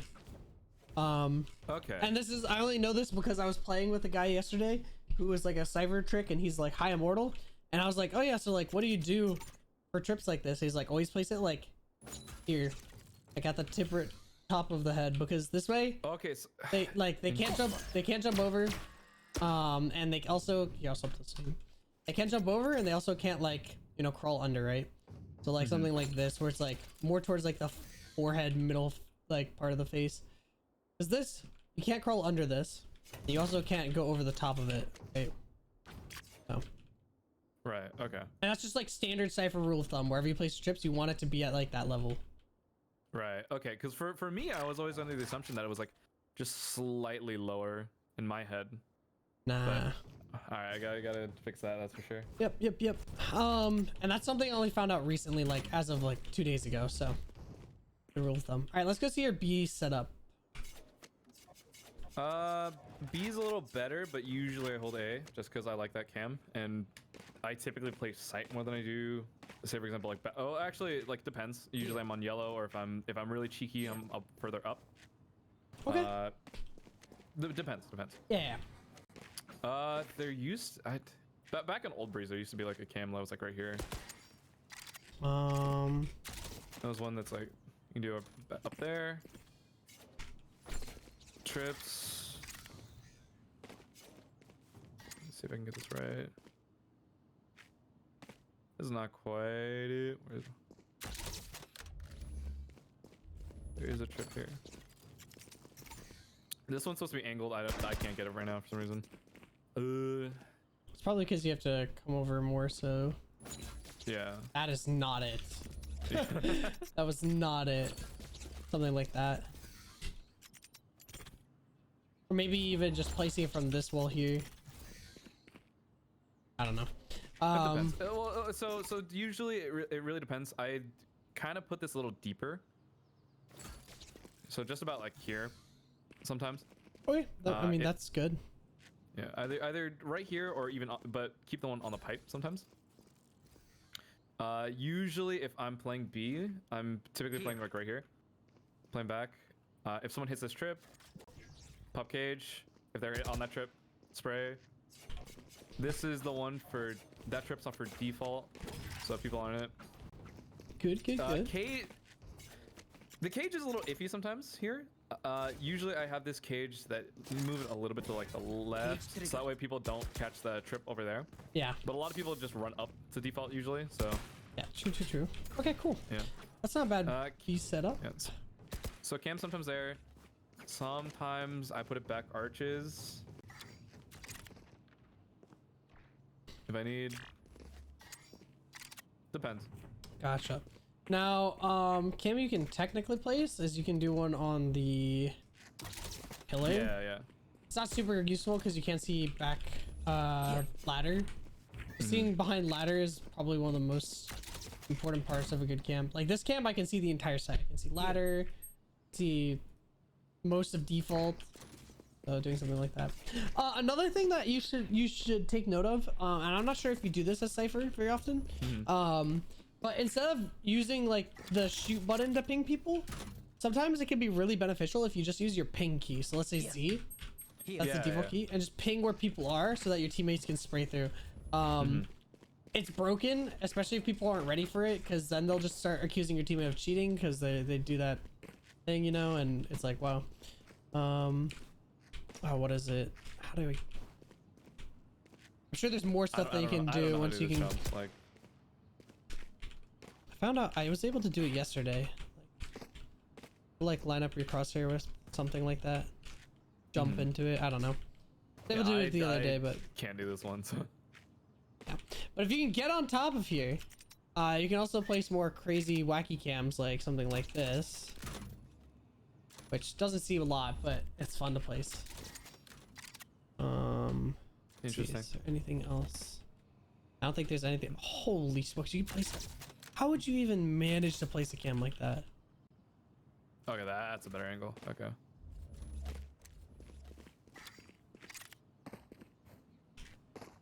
I don't even think you can place that normally without No.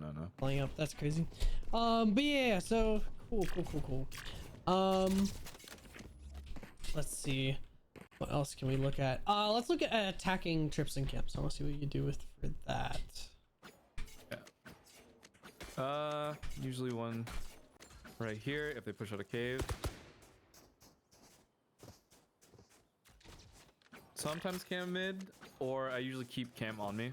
Okay. Actually, this one really depends. I think if I usually have this one out if they're typically if we're going A and they need to rotate over, and they either if they like to go mid to mid doors, or if for example we're going on B and they're people are rotating from A going into mid nest, this catches.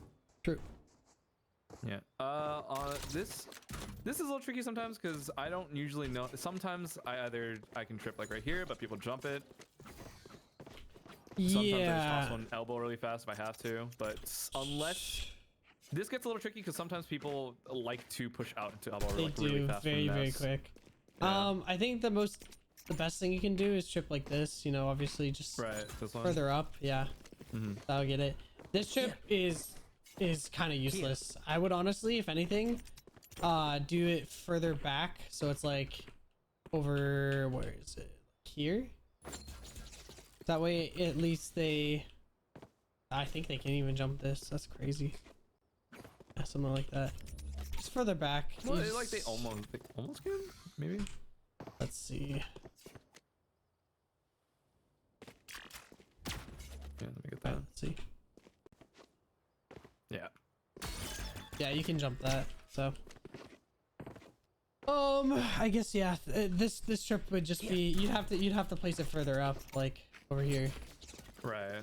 So Another thing, this cam right here. Do you know how to place the cannon cam? Which one? This one right here. Cannon cam, not as well as I'd like to be honest. Okay, so this cam is actually broken. You can see the entirety of Nest from here. You can see the walk down push for mid, as well as almost can see mid doors.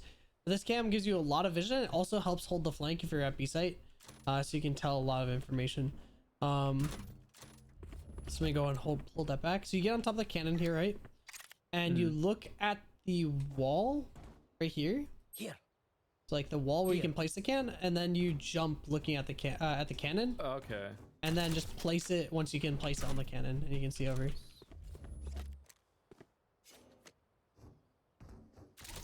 There you go. Nice.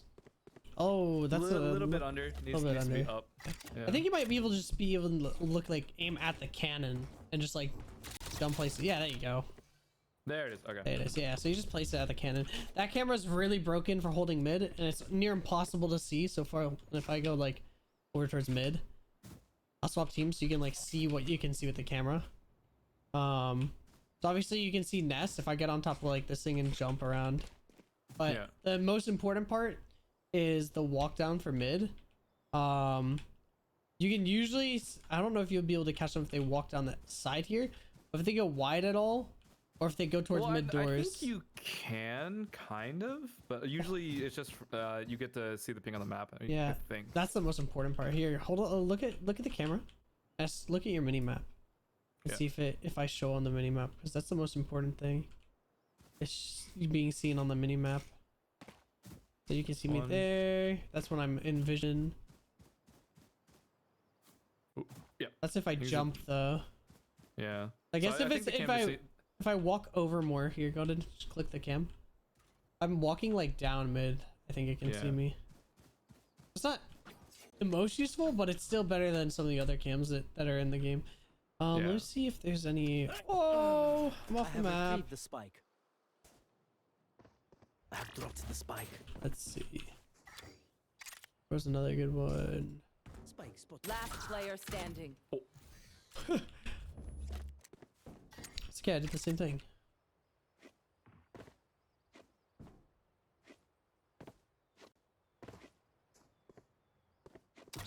Oh, not like that. Just trying to workshop something now. Let's see.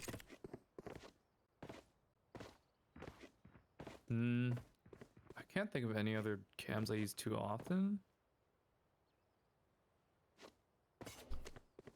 Yeah, Only other one I can think of is and this one's like stupid risky sometimes. Alright.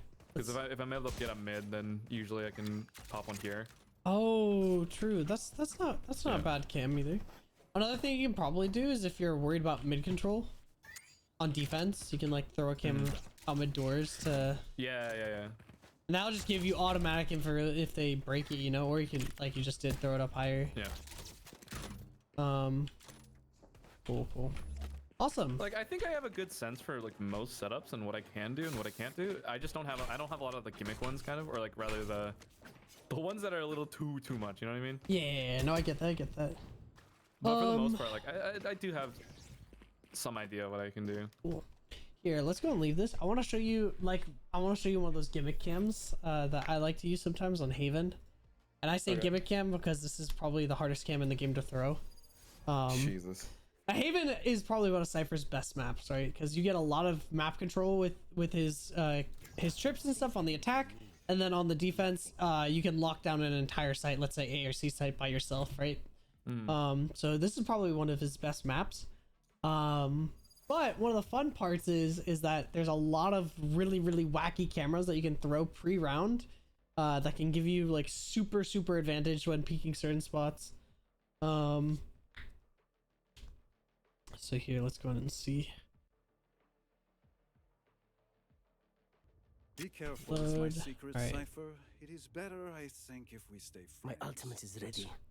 Just go to the bottom and change to Cypher. Nice. 30 seconds left. Perfect. Good work, friends. There we go. Alrighty. Using my vision So let's to go to the advantage. attack side, because this is a lot of the stuff that's fun for Cypher on this map is on the attack side. We The spike is can. still in base. Oh no, we don't have to switch sides. Okay. So if you come up to this spot here, I cannot even see you. That's funny. But if you come into this spot here, and jump outwards, there's actually a spot up here on the corner. You can place a camera. What? And it's very, very, like I said, this is one of those gimmick cams where it's probably like it's. Can you do this? Can you do this pre-round or? This is pre-round, yeah. It's very hard unless they patched it out, but I don't think they did. It's very hard to place, but if you can get it, it gives you such a huge advantage. Here, let's go ahead and swap to attackers so we can see the barrier when it's there, because I want to make sure that they didn't patch it out. Let's see. 30 seconds left. Cool. More than we did before. Let's use that. Let's see. Where are the barriers? Okay, they're just not loading in. What the fuck? Yeah, I'm telling you, it's one of the hardest games in the game to get, but that is if they didn't patch it out. Let's see. Because it used to Are we going to be. get the spike? Oh, they patched it out. Okay. They really? Yeah. Okay. You used to be able to place the cam up here that would see all the way down the middle. That's fucking crazy, actually. Let's see if you can do it with the round starting. No, they patched it. That's so sad. They didn't even make an announcement of it. Yeah, but you'd be able to place it here and it would literally just see into the window, into like mid window before the game starts. It was very, very hard to place though. You'd have to actually do like a jump thing. So I'm kind of glad they got rid of it. But useful cam. Come over to these boxes right here and get to the very edge of this box. Once the round starts, you can jump place a camera into mid. I can get the angle right. Unless they got rid of this too. If they did, I'm gonna fight somebody. Hold on, let's see. They get rid of it. No way! Dude, Haven's patched, They man. actually got rid of all the good cams. That's so sad. Hold on. Let me just double check from the ground here. So you used to be able to place a camera on the branch here. That would be able to. Yeah, they got rid of it. That is so sad. I guess you can place one here now, but that is actually upsetting.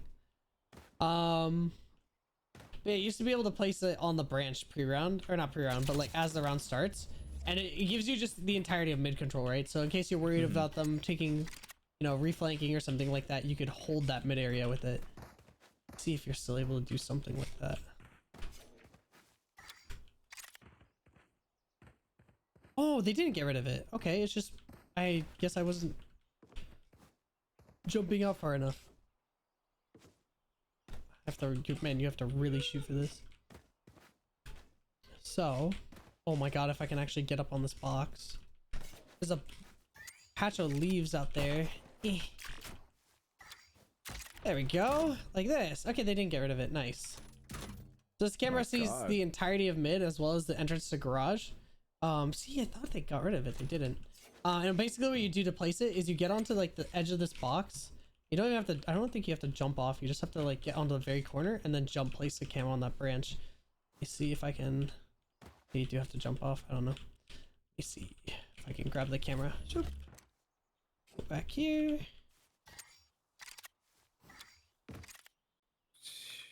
Jesus. Yeah, but this cam you place as the round starts. Let's see. Oops. No, you do have to jump off. Tough.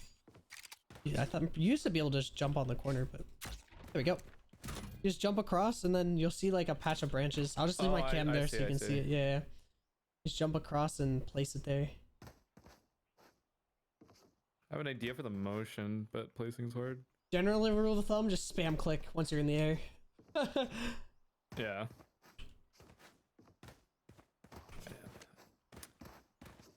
Tough one, that's for sure. Yeah. But if you can get that cam there, it is broken. It gives you a lot of mid control, and a lot of people won't usually expect it. So here, let me see. Jump out, and then you just look at that branch. Let's see if I can get a lineup for it. I'm sure that I can make something up. Just look here.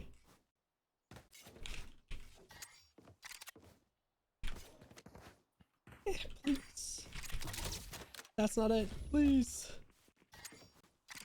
Please. You know, things are only practical if you can do it easily. There we go. Just have to time it, I guess. Yeah, if you can get that cam pretty consistently, it is OP. Because you can even grab it from back in Seaside if you need to. There you go. I guess I wasn't aiming high enough. But yeah, it gives you so much mid control. You can see the entirety of mid. And this is really good if you want to maybe place more trips towards a specific site. Or let's say, you know, you want to do one over towards A main and then one towards C site. Something like that. Ami, guess what? What's up? Yeah, this cam gives you a lot of really good map control. Not as good as the other cam that they patched out though. This cam was actually insane. I can't believe they got rid of it. Yeah, that is actually so sad. Chicken butt? Dang, you got me. Still looking.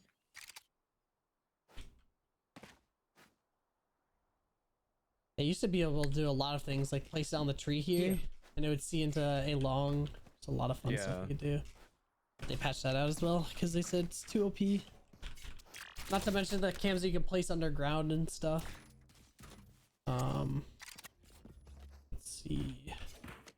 Yeah, so there's that. I think you already know most of the default setups for A site, B site, C site here. I don't really have to go over too much. I guess the most fun part is this trip here. Blue, hi, welcome. That trip's good for holding mid because you it doesn't allow them to walk in and one side is hidden. Now the trip in garage, because of the placement of it, this trip is always jumpable if you have the right momentum and stuff. Because of the how low it is, if you crouch jump and stuff at the right timing. You gotta be careful with that trip. Let's see. Oh, this garage has a lot of fun cams though. I don't know if you've used some of the garage cams before. Only some. Okay. You can throw some like in the rafters up here. Let me see where. Unless they patch this. Yeah, I know there's one that's up here that used to be there, I think, at least. I don't know if I do it anymore though. Okay, so you can still do it. Let's see if you can get to the back. Okay, maybe they got rid of it as well. Something you used to be able to do something. Where you could like throw the cam into the rafters. Anyhow, you can also do one ways from garage that are pretty easy to throw. If I remember how to throw them properly. Holy smokes.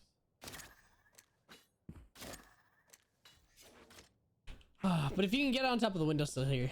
Wow, it does not want me to get it up there. Please. Is that your camera? Yeah. Oh my god, it is. I was not ready for that. Let's see. That is not it.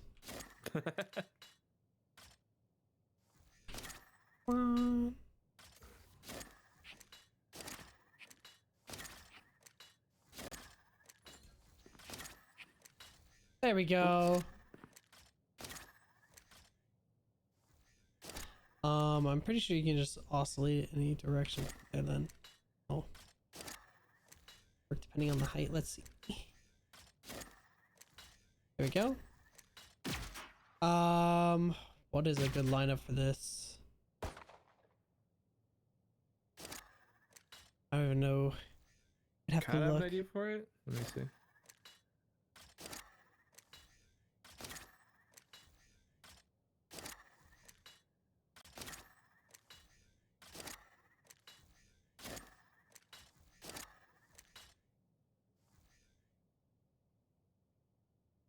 Okay, let's see.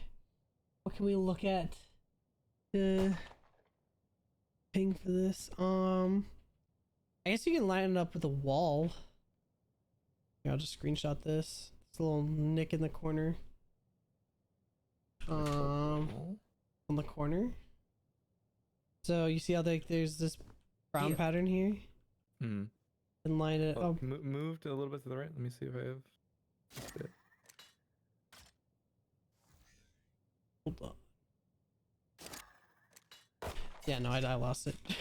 Hold up. Let me see. Cage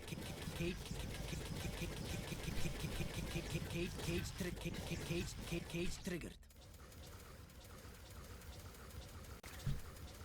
Nice. There we go. No, if you can use your trip HUD essentially. Gotcha.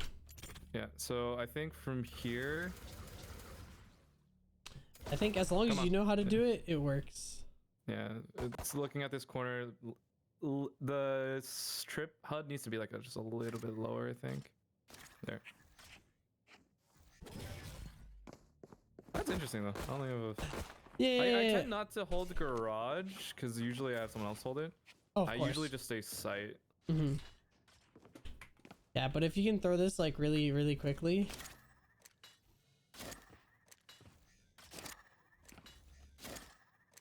But if There I we were to go. throw this one, like where exactly would it be holding if it's one way?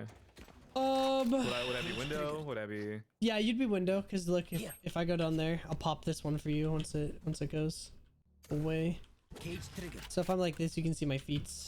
I'm in the, Oh, I see. in the I see. window. Okay. Cage triggered. Yep. It gives you a good angle for that. So that way you could like hide in the corner here, right? If you hear people like coming up the garage, or maybe they dog in after the dog goes away, you can. Right. I think you can also make a lineup from like throwing the cage from the window. Because that's the one I used to do. I don't remember it anymore. Oh well. Oh.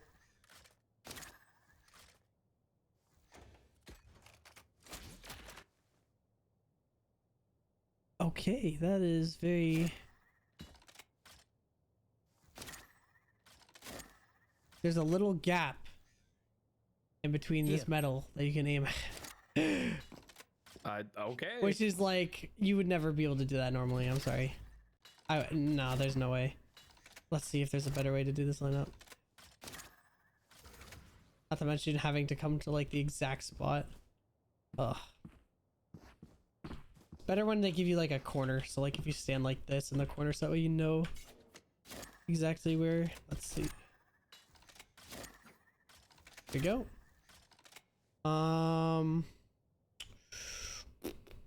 What can I do with this? Oh, I guess you can line when you're doing this. The bottom bar here, I'll just send this to you so that way you have it for the future.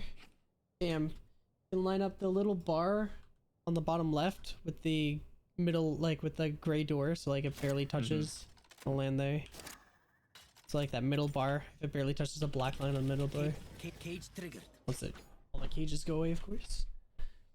These are just some fun things. Client.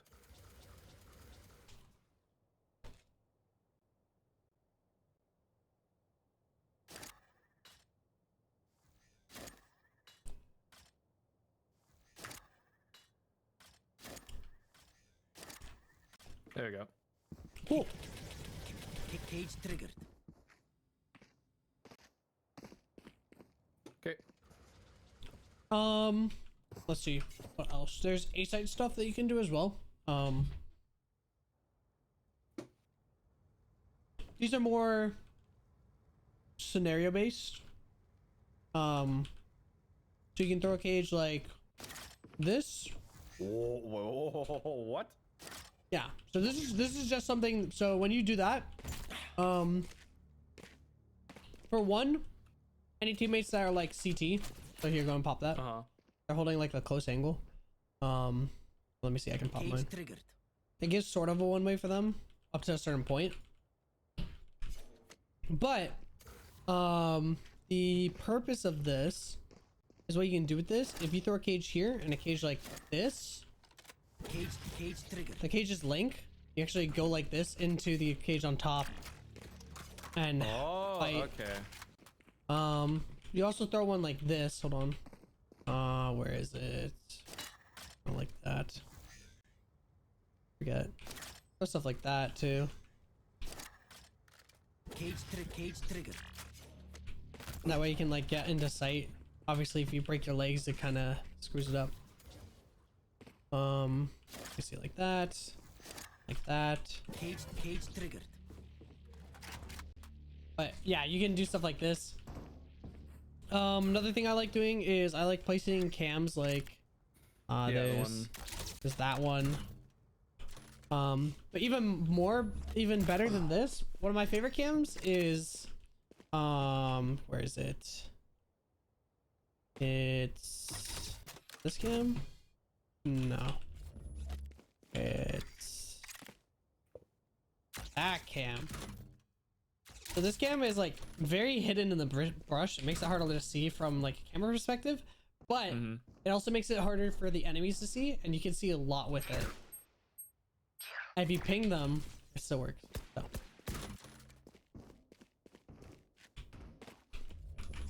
You can just do that from the ground. And then obviously, you know, the very classic, if they walk up A, they die sort of cage setup, where they walk through those, you can just spray them from heaven. Let's see. Oh, fallen off. What else can we do? Cage triggered. So there's those two. There's also this one where if you place it on the box. Hey, Dor, welcome. Finally, you make it to a coaching session. Let's go. You place it like this and drop onto the box here. So that way you can fight. Because that's a little safer than jumping out into the open, right? Right. So if you go one like this and then one like this. Cage triggered. The only issue is that things like this are pretty premeditated. People see that and they'll just start shooting. So you gotta be careful what you do with it. Cage triggered. But if you can get it right, you can get some pretty fun stuff. Especially if you know it's safe. Oh, but welcome, Dor. Welcome. We're going over Cypher setups and stuff right now. Cool. Ooh, I almost have to fall damage. Let's see. What other things can there be? Oops. Cage triggered. That's not really a one-way. I'm learning. Good. Triggered. I don't know if there's any more wacky stuff on A-site that you can do. Not to my knowledge. There might be some. Oh, there's nothing. I know for a fact that if you can throw this cam early, this cam is also really good if you're trying to get early information. So let's say border barrier falls, you can place on that box there. And that gives you I see. all of A main control really early. And then also this cam is also really good. Because they season the lobby. For early contact. Now one of the things about these cams, if you place this cam's really funny. So if you place this cam and you know for a fact they aren't going A, like they just haven't shown presence A, you can walk up to this corner here. And literally just sit here and hold the cam. Because most people when they see the cam, they won't expect you to be close, so they'll break the cam and then they'll try to like swing out to like look for somebody that's further away. And that way you can like, if you see them, you can turn their cam off and just get ready to fight. Okay. But once again, situational thing. It's also really good for anchoring a site because you can tell if they're throwing a fake, you can have this really good positioning where if they don't clear you out, you can get free kills and potentially help your team win the round. Throwing a cage here, probably not the best idea because it makes so much noise, but yeah, that cam getting into this corner can be broken. Done a lot of times. Any other questions? Any other maps that you want to go over? Honestly, in terms of like setups, I think it's fine. I for the most part, I think. Okay, you did show me a lot of crazy fucking stuff, that's for sure. I will say though, I think some will take some time to workshop and just get used to. Of course, yep. For sure. Yeah, I can't. Well, if anything, I feel like right now more than anything, I'd want to know more about just overall Cypher gameplay as opposed to just playing setups. If that makes sense. Okay, absolutely. I think my biggest thing is trying to figure out, where I should be at what point in time. What can I do with what info? Gotcha. Wait, I'm glad you asked that because that's important. That's more important than any setups. Okay, so how you play Cypher? Yeah, let's go restart the round. 30 First of seconds all. left. Awesome. So first of all, round starts. Let's say you're attacking. Attacking is where Cypher gets more interesting than defense because you can do a lot more. Obviously, you want to set up your setup as fastly or quick as you can, right? To get as much benefit. I'm just gonna Ghost to do it real quick. Usually the one for A site you have to wait for unless you place this strip here. This strip, by the way, you should only place if you're going A because it does not block the other way back. So, Cypher is a lurk. The whole point of Cypher's character on the attack is to be able to pick off people that are pushing through grounds that they don't have control of. So let's say somebody pushes down mid, somebody pushes to A, you're supposed to be there to fight them and catch them off guard. The second of all things that you're supposed to do is be able to make space for your team when your team is like at the opposite side of the map, right? That's just like the whole idea of lurking. So let's say your team's like making a lot of space at C site. If you can walk down A and try to look for pressure, if you get a kill, first of all, your ultimate is purely for this reason. Your ultimate, it gives you a lot of information because of the fact that you're a lurking agent. So if you get a kill on A site and ult and just wait for your ult to pop and you see nobody's on A site, take that space and hold it down. Your team can rotate back. So there's that. Especially on maps like Haven, you want to be lurking the most.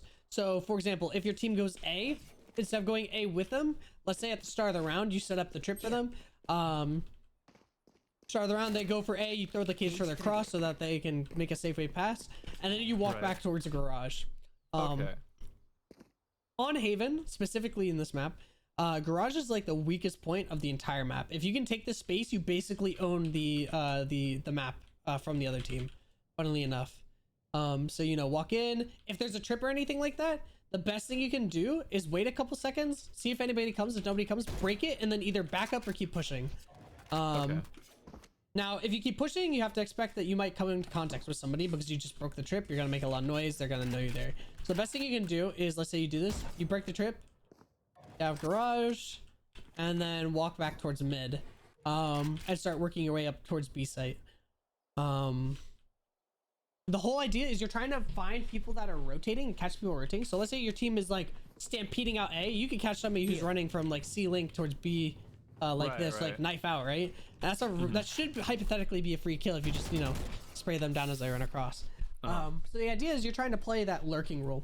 The times that you aren't playing that lurking role, if your team needs you for a 5-man hit, you're going to be like one of the first like 2 to 3 people in, because you're going to be acting as more of a duelist for your team, right? Okay, so that's something that I'm very interested in, and because I've seen a lot of people kind of play Cypher in this very aggressive manner, but I've never really been one to figure out, like, do I then ultimately fill that like pseudo duelist role? Yeah. So technically you do, because, you know, Cypher's whole kit is basically set up to you know, it's for information to hold on the flank, but most of all it's to optimize his personal like dueling capability. Cypher is probably one of the most selfish, I mean, actually no, Chamber's the most selfish sentinel. But he's a very selfish sentinel in the fact that if you're stuck or have a problem, you can cage yourself off, right? You can make space for yourself. Another thing is that you can use these cages to do wacky things. You know, let's say you want to, like, on the defense, I mean, obviously on defense you're gonna be playing it differently, but you want to like solo push mid or something, right? You can throw a cage, pop it, and completely just walk down mid by yourself. He's a very, very solo agent in the fact that on attack he's lurking and trying to make space for his team, and on the defense he's usually solo anchoring a site, maybe A site, B site, C site, depending on the map. So here, let's go and take another look at a different map. I'll go ahead and use Descent as an example, because this is one of those very defaulty maps in the game.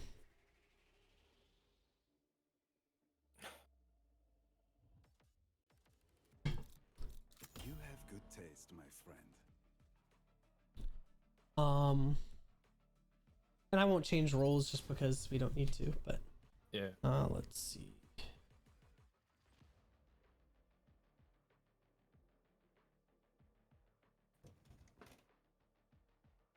Oh my god. So I've been using a broken headset for a while, right? I made a post about it. Yeah, I saw it on Twitter. What the fuck are you doing? So actually I didn't do anything. So this specific headset actually has a manufacturing problem where the plastic on the specifically the right side of the headset is weak, right? Okay, making and holding space is more important than getting kills while lurking. You're not trying to have a duelist. No, absolutely no, you're completely correct. But the thing about making space is that you're basically, as a lurk, trying to fill in space where your team isn't, right? So if it's if you happen to get a kill over there, that's huge. The main idea of a lurk is to try to catch people off guard while they're rotating, and like Dor just said in chat, to take space, take that and hold that area. Let's go ahead and head over to the attack side, and we can have like a pseudo round. That's a good spot. So very common setup, right? Chamber will have a trip mid, or somebody will have a trip mid, right? If you're playing Cypher, ideally, if your team's going A, so let's say hypothetically they're going A, you place a trip here at the start of round, and then at B site you trip B main, right? Now this is where things get interesting. So, yeah, living is the most powerful thing you can do on a lurk, and Dor is correct on this. Just being able to make space for your team and find information that your team might not be able to do while they're on the other side of the map is huge. So for example, let's say your team is going A side, right? They've got 4A main, and you're walking up mid. Well, first of all, one of the things you can do is you can place a camp here on the wall. If you jump place it pre-round, you can actually place one there before the round starts. I'm pretty sure. Yep. And that should be able to see over the wall towards cat. So if you hold that cam at the start of the round and you don't see anything cat for like a decent amount of time, mind you, hopefully in a spot where you're not exposed to, maybe here or something like that. So you're playing off your trip, maybe in this corner, right? On my mark. If you don't see anything in that mid area, you can start taking that space, right? Obviously, if they're not on cat, you don't have to worry about cat. And unless your team is calling for an A split, you don't need to necessarily move to that area. So you can leave your cam there, leave that information, and start working your way towards mid, with the idea that hopefully this place is either smoked off because you called it, or, you know, you're looking for something, right? Work your way up. Now, if they're playing Chamber or Cypher, or Killjoy, usually it's either an alarm bot here, a trip here, or the trip in the corner here, right? So making sure you break this either by using utility from your allies earlier in the round, or by walking up and breaking it, can give your team a huge amount of space, right? Let's say your team's, like I said earlier, hitting A site like really quick. You've got 4 people going there and you're the only one that's like towards mid. If they're throwing smokes and stuff, people are probably going to be rotating off B site. So by breaking this trip, you're alleviating the pressure on A site, because the team that is holding and defending is going to have to put players towards that mid area, because now they know, hey, somebody's here, we have a problem. So there's a couple ways you can do this. For one, if you're worried about people still being towards B site, you can throw a cage here, pop the cage, break it, and then just literally knife out, run back towards mid, right? The whole idea is to live and get away and just make as much like mind chaos as you can. You're not necessarily trying to fight. You're trying to just make as much space as you can for your team. So break that setup and then move on. That's like the whole idea behind the lurk. So you're trying to create space for your team by getting either kills or breaking utility, to make sure that you can get some pressure. Another good example of this is on the attack. So for example, or I'm sorry, on the defense, right? If you've got like, let's say a setup on B site, and the rest of your team has problem at A site, you can literally anchor B site as a defender, right? It's a very similar idea to the lurk, right? You're holding down a huge amount of space as a solo player, and because you have your setup, you're able to do that. If you don't have a setup, that, let's say, you know, your team is getting hit on A site, and you happen to be mid or something like that, you can rotate over. You can use your cages really quickly, just like throw them and make temporary smokes for your team that give information when people walk through, right? So very cool stuff. If you break that trip and leave, or about 5 to 10 seconds for your teams to execute / post setup, absolutely, no, absolutely. So breaking utility and just getting that util out of the way can give you a lot of advantage. Another thing that you can do is, maybe, let's say they don't place anything mid, right? They have a player watching mid. If they have a player watching mid and maybe they're placing a trip at B site, you know, I'll just go ahead and throw another trip here. That's like an example. If you're able to take this space and walk up and, you know, slowly clear corners. Now this is something that I think I asked about earlier, but do you know what slicing the pie is? No, I don't. Okay. You're gonna have to. Okay. What's the highest level of math you've taken? Differential equations. Perfect. Wow. Okay, you're a genius. Holy smokes. So you know what obviously a unit circle is, right? Yeah. So imagine you're at the center of that unit circle, right? You've got 360 degrees around you, or however many radians that is, right? The idea behind slicing the pie is you're going to take as small of a degree of that angle as you can in order to safely clear that full 360 degrees. So for example, already once an area is behind you, that's like 180 degrees to a certain amount of degree that you already know is clear, right? So right here from where I'm looking, I already have probably close to like 290 that is completely clear behind me, right? So the idea is we want to finish that pie. So we're gonna take small angles one at a time. So, you know, clear logs, mark it slowly, clear towards the stairs, nothing there. CT, stairs over at site. You just want to take the angles as, you know, slowly as you can to make sure that you are having as much of a one-on-one advantage as you can, right?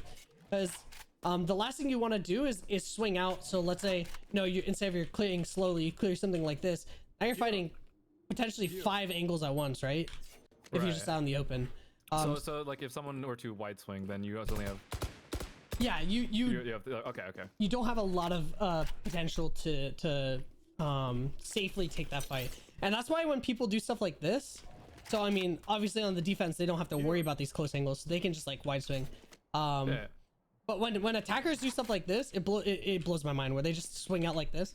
This is so bad. You're exposed to literally every angle. You can get shot from switch, stairs, CT, market, market stairs. You can get shot from logs, like literally anywhere on the map. So working up and like trying to clear angles one by one can really give you advantage. And obviously this works on other places. We're just gonna stay at B site for now because for the lurking example. But yeah, so you want to, you know, take your time, slowly clear everything, work up. And then, you know, if the trip's close left or something and you think that somebody might be holding for it, you can like cage yourself, even throw a cage or below you, break it and just fall off. You don't have to try to take a fight. So like, for example, let's say I'll go and swap teams. Go ahead and like just like, here, I will camouflage myself on this site somewhere. You are going to have to find me.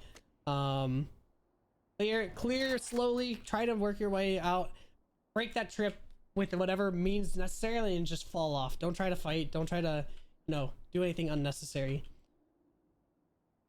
Okay.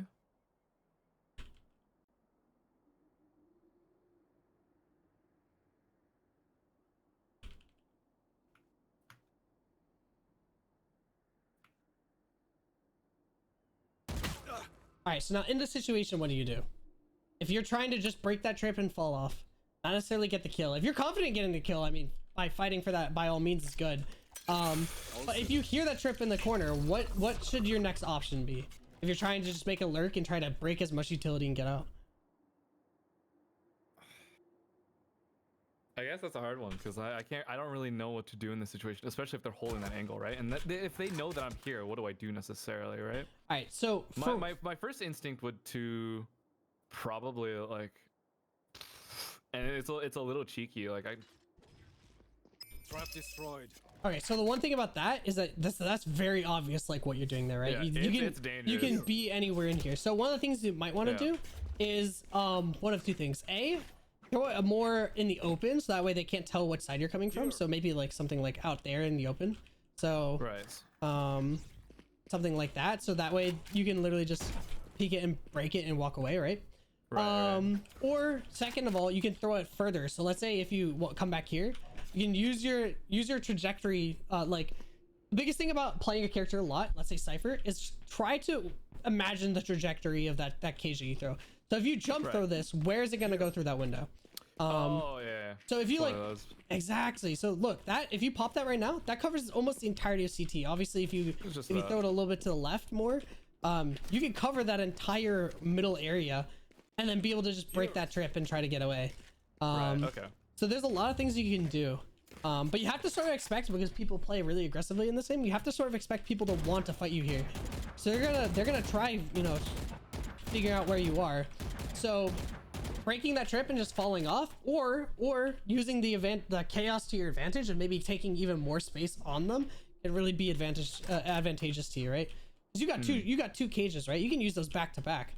If you throw like a lineup of cages, so for example, you throw one here and one closer, you can break that trip and potentially even push onto site by yourself without having your teammates there to help you. Right. So here, let's say I'll throw this trip back here. A gift. And I'll swap teams and I'll just go to someplace else.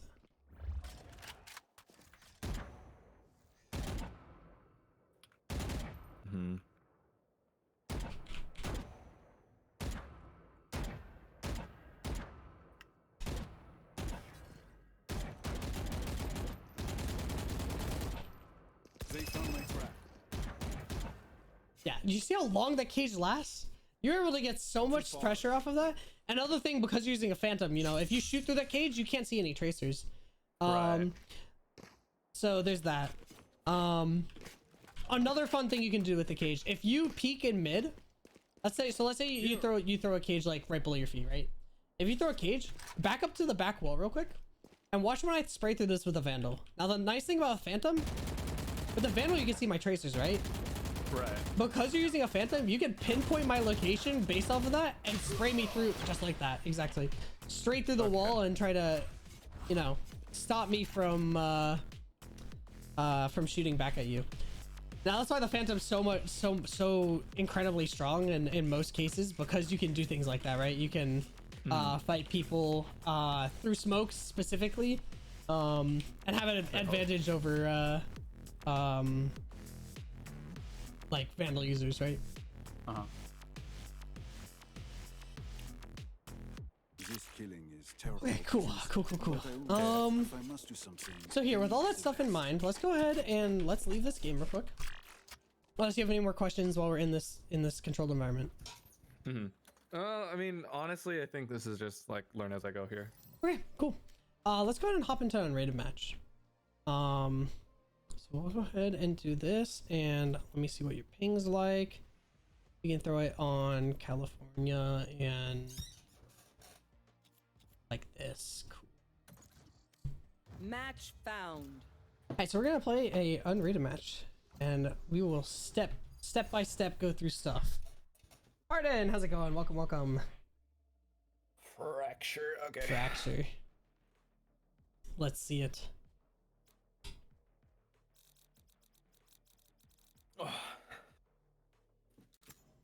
Everyone is afraid of something. Another thing that's really cool is that if you happen to, let's say, play with other people, duo queue, trio queue, you know, 4-stack, however many people that you want to play with, you can combo utility really well as Cypher. So for example, if you pop a cage and a fade throws an eye above at a random direction, if anyone is in or behind that cage and they get scanned, you can shoot them through that cage because you have vision on them, right? Right. So, makes it very, very convenient. Been doing all day and finally finished for the day. Yo, let's go, Martin. Congratulations. I mean, me too. I feel that.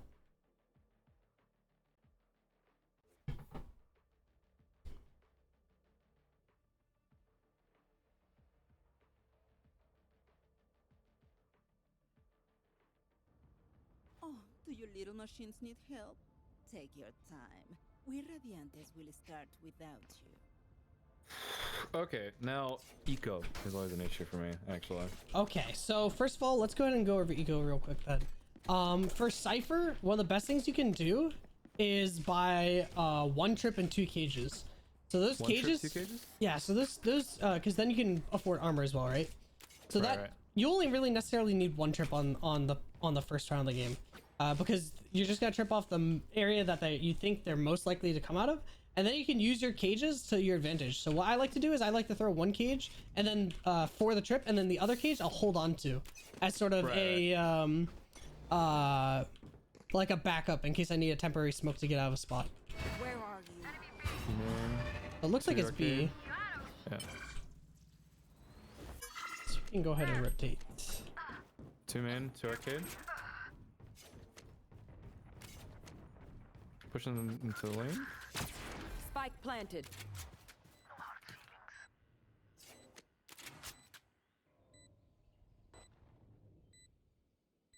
There's 1 tower. 1 on site default. 85, breach. Ooh. Would you ever do 1 trip, 1 cage ghost? So you could, but the only reason why I wouldn't do that is because Cypher really has an advantage when playing around utility, right? If he throws a cage and he pops it, he knows when people are pushing into it, so he can, you know, potentially use this classic to his advantage and stuff, and so on and so forth.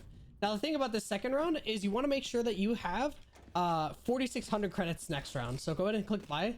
Look at how much credits you have for the next round at the top left. It'll say mid next round. 4,600 is the minimum for maximum credits, or for like a full buy. So full armor, full util, and a gun, One's right? arcade. That is 4 main. 4. Holy 4 shit. main, 1 drop. Oh fuck, I don't come up. Watch out, drop. Last player All standing. good, all good. Reyna Vandal second round, baby. They're crazy. They're crazy. Yeah, I'm gonna go in and close this. Lagging my computer too much. Power does not end. I need a new computer. VTube Studio tanks everything. Alright, so now that you had 4600, you should be able to buy full util, full armor, and a weapon of your choice. Yeah. Nice. Cool. Okay, second trip. Do you normally play A-Site as well as Cypher? I prefer A-Site because there is. I like doing this one way, but if I Gotcha. have to, then I can move B. I can hold tower usually. Nice. Well, here. Probably gonna. There. It looks like they're going B anyways. So. They have side already, I think. One's arcade. We have Spike. Oh, we have bomb. Yeah, here. Fall off if you can. Go back towards A site. I'm gonna hit the rope and go help the Sage. So that way we can hold down the bomb. Well. I'm gonna try. Last player standing. It's not this bomb. Where are you? Marked one.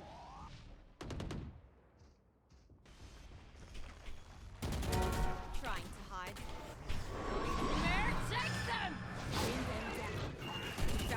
Of course, the Reyna's behind me. So I was worried about. All good. Sova will see what I want him to see. Alrighty. Another really good thing you can practice on doing here as well is just doubling up with people in general. So let's say our team is doing whatever the heck they are because, you know, they're random people and they're gonna do whatever. Right. What we should be doing is we should stick together and play with our numbers advantage. It's a lot easier to kill one person when you have two people shooting at them than it is to kill, you know, one person on 1v1. I'll find you. B They're main. just going B. One's moving. Alright, so go and follow me. I'm gonna double flank you. Well, wait. Wait. Hold on, wait a second. Right now, I'll tell it on drop. They're coming back. Caging out. Two of them on B. Alright, in A, my bad. Fuck. Okay, I'm just gonna break. They're still going B though. I broke this. I'm coming back. Last player standing. All good. Spike planted. Are they leaving? So much for recon. Reyna, come back. Why are you running?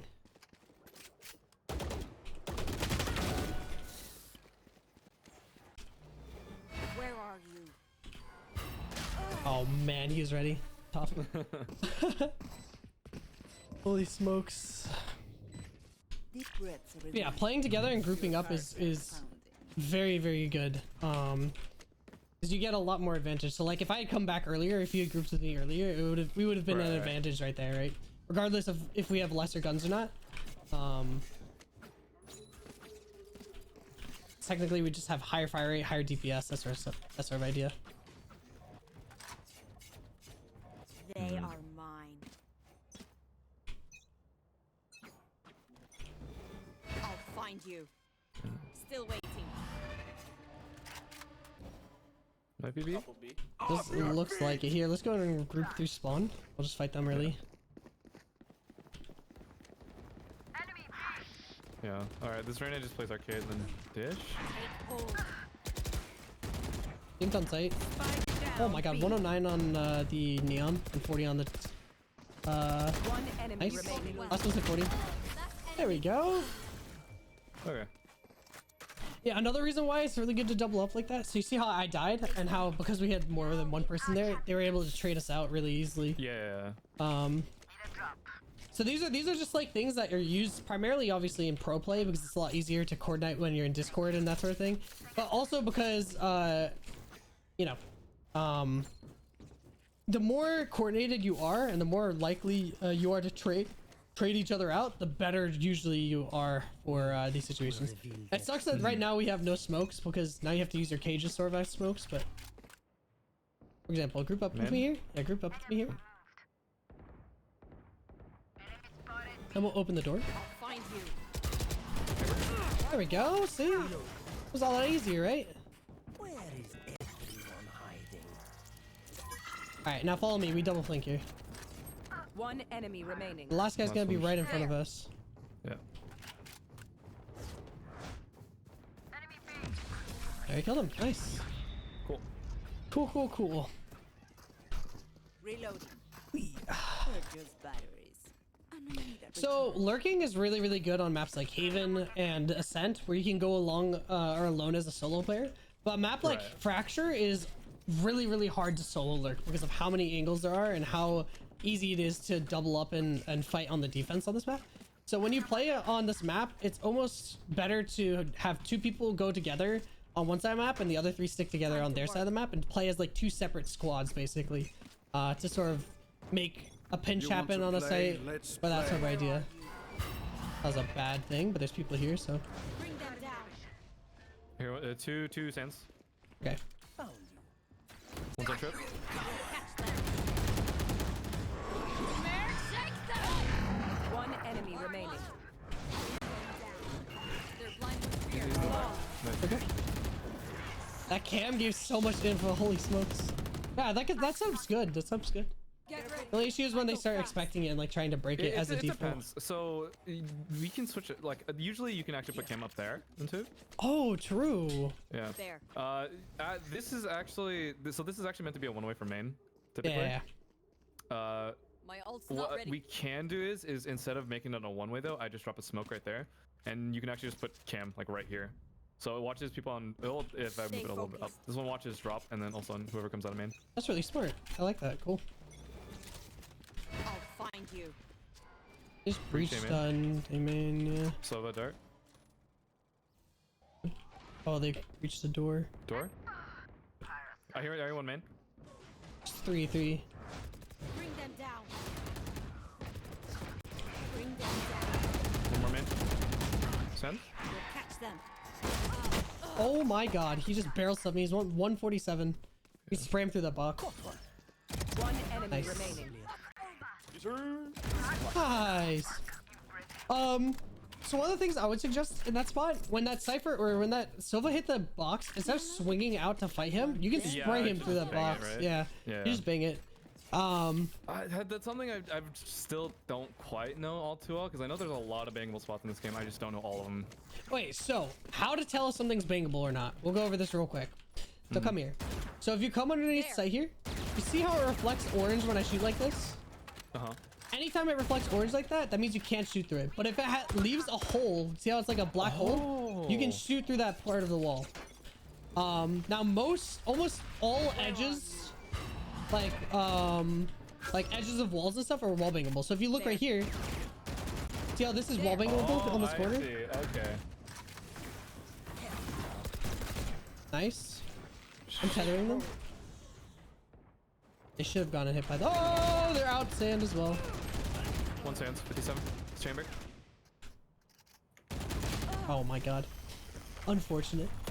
But yeah, so it makes it really easy for you to tell what you can shoot through and what you can't. A good rule of thumb is like anything that's like a soft looking material, wood, glass, plastic, you can shoot through all of that, like basically no problem.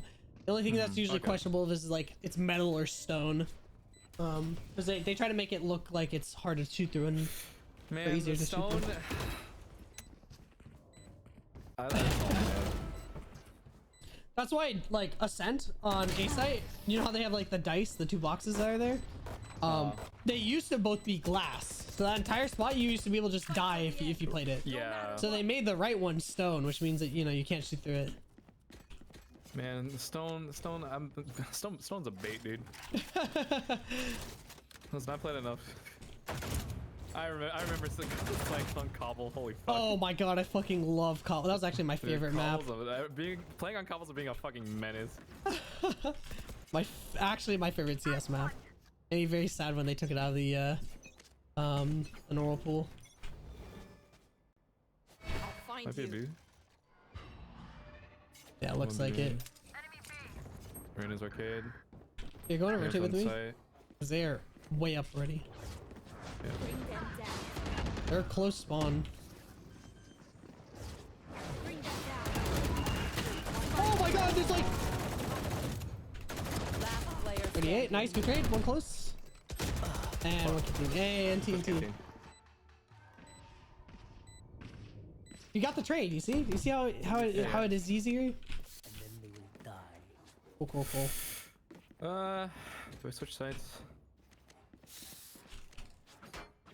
I think for now you can trip A main and then leave your cam there, and then we could double. Or actually, never mind. We've got another sentinel. We should be fine. Anyone feeling generous? Teşekkürler. Thank you. Let's see. Teşekkürler. Thank you. Two, three mid. Looks like they're going B. Yeah. Alright, I'm gonna group up with Arena and just try to flank. Unless she left me. She left me. It's fine. Let's bomb. Spike Good ult. down. B. Canteen. Wow, I'm bad. Okay. 120 on the breach. Last player I standing. need to see what my making. I don't know, dude. All good. Rage is lit, but... Nope. All Gucci. Last round before the switch. Okay. A lot more manageable on our attack, because then we can actually work stuff and, you know, make space for ourselves. Right. Oh, cool. I'm gonna go ahead and close your stream because my computer's dying in this game. Yeah, I figured. I really wish it didn't, but it does. Just you wait.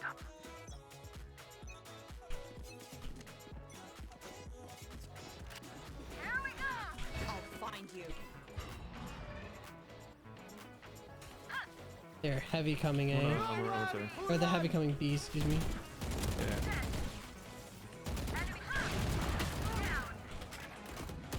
Oh, up arcade.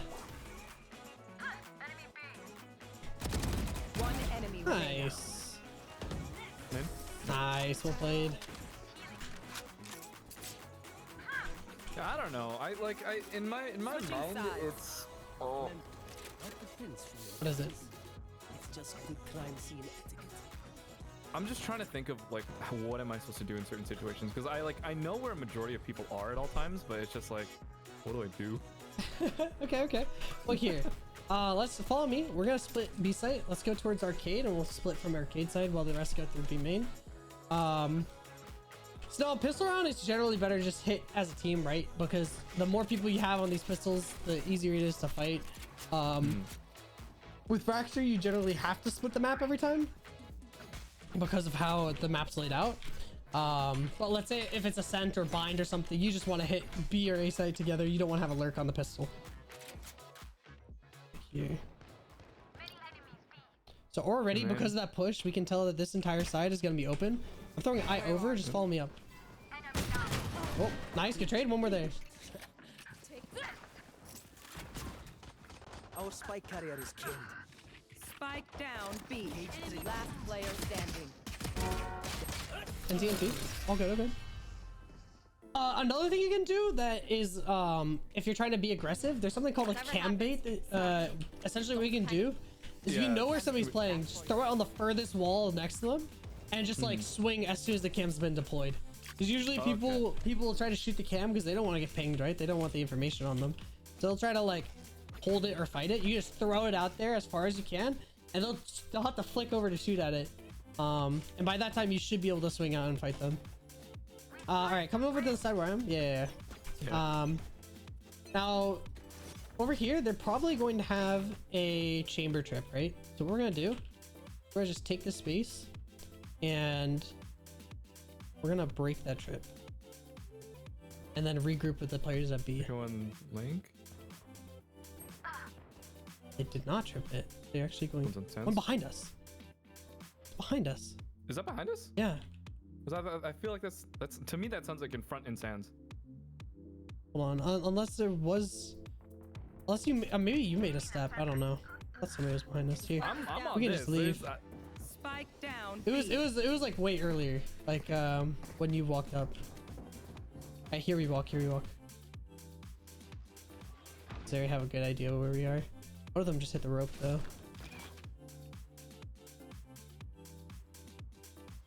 Last player standing.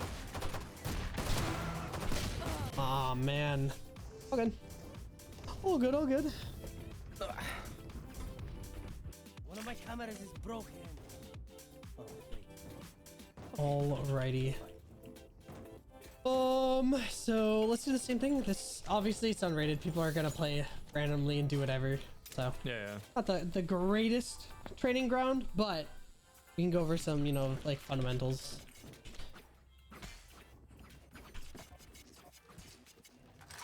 Where are they? Now, hopefully our teammates walk. If they walk, we should be able to get this for free. Nope. They're not walking. Fuck. Oh, come with me. We go back. We let them do whatever shenanigans they want. We fight these guys. I'm gonna have a hard time coming out of that area anyways. Got my eye over here. Where are you? Our spike carrier is killed. Oh man. Spike down A. Yeah, just follow me. Just run. There's nobody here already.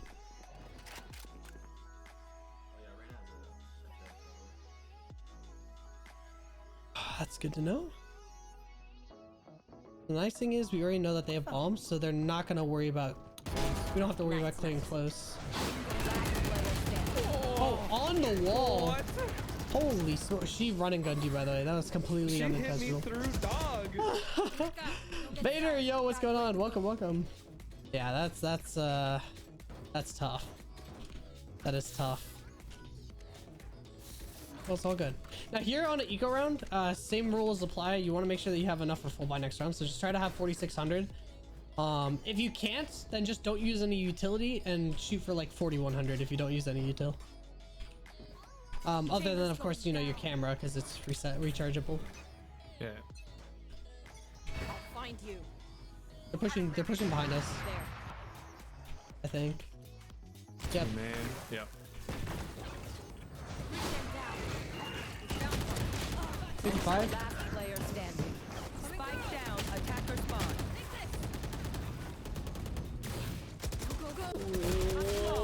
What is happening? They're running us through. It's fine, it's fine.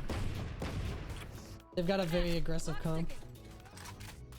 Oh no. Alright, I guess I gotta tune up. Because I've been wanting to teach you how to play Cypher, but these guys are just trying to push everything, so I guess we'll just have to fight them. Alrighty, come over here. They're gonna flash off rip. Just throw your cam like here There. and hold it so it's like Their let me know when fears they're out. betrayed them. I'm gonna There. run up to this cubby real quick. Where are Oh, they're just opping, okay. they? Mark 2. Bring them down. We found them. Watch out!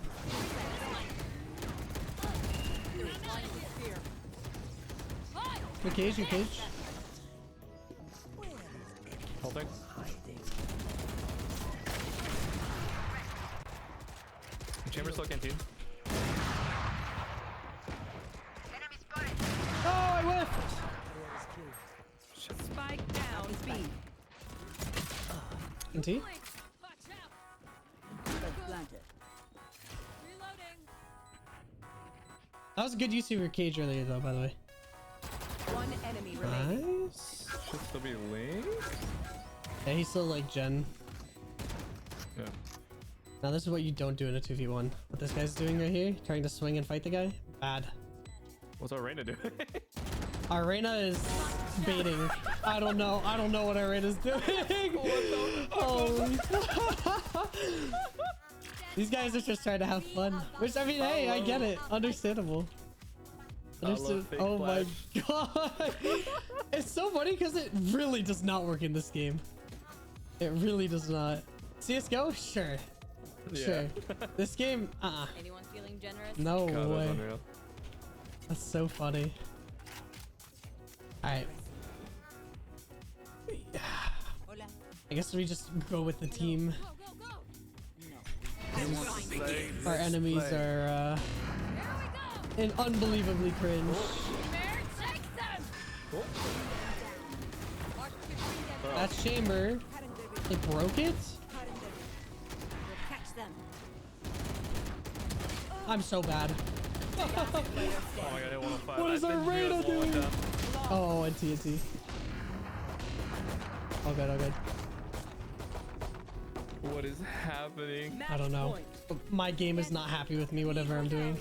Yes. I love getting run through. It's all good, it's all good. Reloading. Or I'm about to give the most fantastic orgasmic entry and not just die immediately. What is that?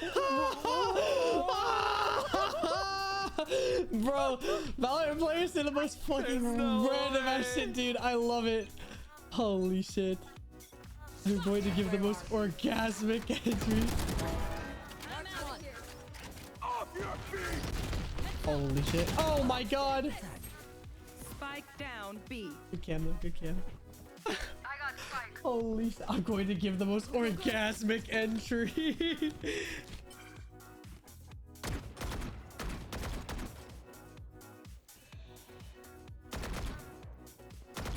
Our Sage could res, but okay. Remaining. Nice. Oh, I should not have reloaded there, but holy fuck. All good. We're on the board.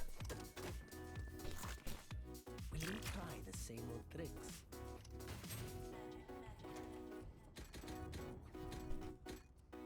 Anyone feeling generous? Teşekkürler. Thank you.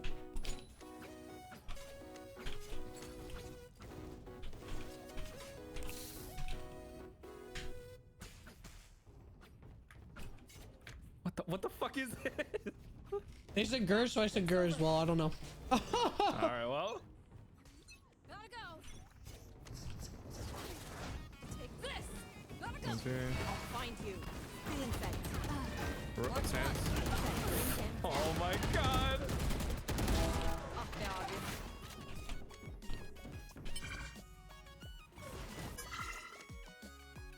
Enough, follow me. They're coming behind. One enemy remaining. And now we bamboozle them and go B. Reloading. There, take them. Wow, I just cannot play the game right now. Spike planted.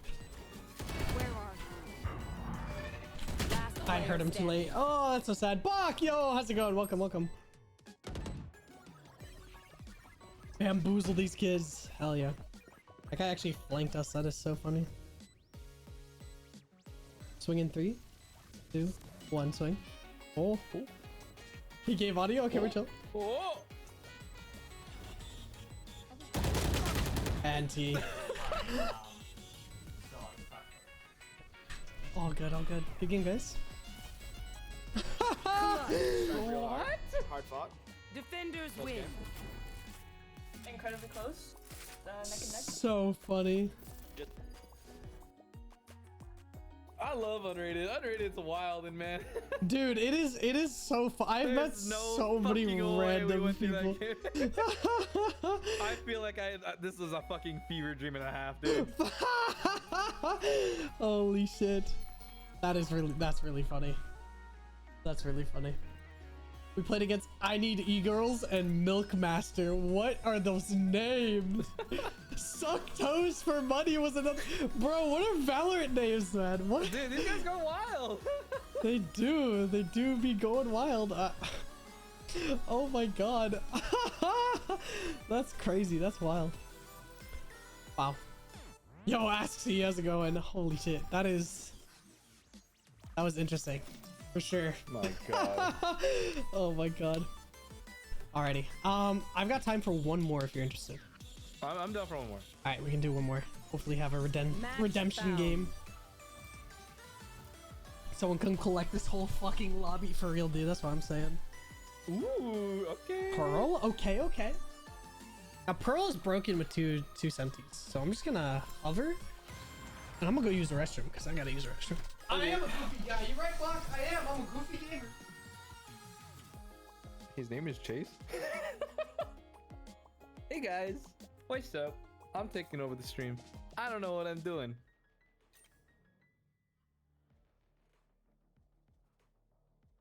I'm just a widow Cypher main who only plays Cypher because I refuse to play other characters. But hi guys. I may not aim good and I may not be able to hit people, but I hold angles and I hold sight. So haha. I do my job, I think.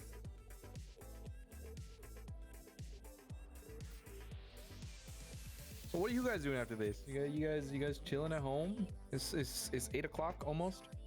11 p.m. for him. You've fallen for the chamber meme before? Okay, listen, I was tempted. It's like taking drugs for the first time, all right? It's good for me. Oh, well, it's not good for you, but you try it out for a little bit. It hits. You know what I mean? It works for a little bit. And then you quit cold And now we turkey. click the lock-in button. Bam. Taste, my friend. Oh, leave my broken ass headset on. Hold on. There we go. Ah, all right. You fallen for the chamber meme before? Don't lie. I sound like Listen, a epic okay, gamer. I don't want to talk about it. True. Dude, Seigi is an epic gamer. It was for gold to plat, and I was struggling. Was not having a good time. I don't do leashes. All good. All right. I'm curious to see your Cypher setup. It depends on the round, because obviously I don't have guns. True. We're gonna have to hold. Who does it have? Phoenix. A gift. That rain is probably gonna hit it. Oh wait, so I saw this whack Cypher cam, and this might interest you. Ooh. So if you come over here, you can throw a Cypher cam up in the bars here. That one I've tried to do. It's actually kind of hard. I don't know. That's crazy to me. Yeah. All set up. B. Looks like it. Alright, too long. Oh, this is Cali. I've got 80 ping. I got a wide swing, people. Okay. Alrighty. Yeah, I got one pick. It's funny how I have to change my playstyle depending on they are all my God, running back. over there. They are all running back. Holy shit. Time for pop and swing, actually, for real.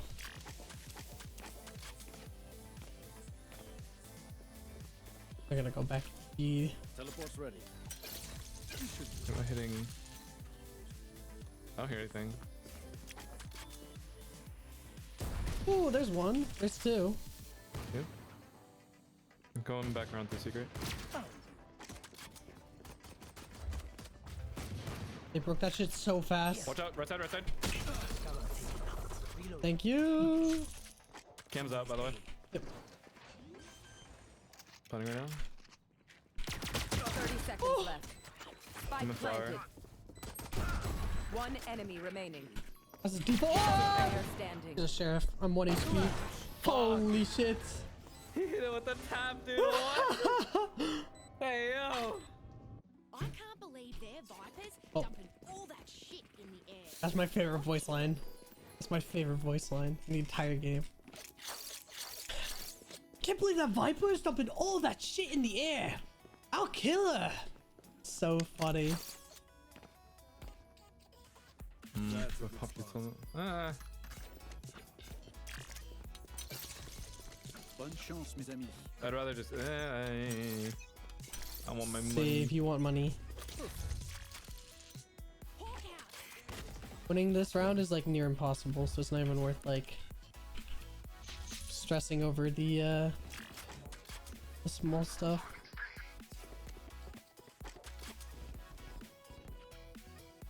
Little bulldog. I'm just gonna stand there, spawn, and hope that they come back. They did on pistol round. They played it like it was a ranked game. Okay, there's nobody holding flank. I'm running. Go. Downside. Spike planted. Oh, well, that sucks. 55 on Viper.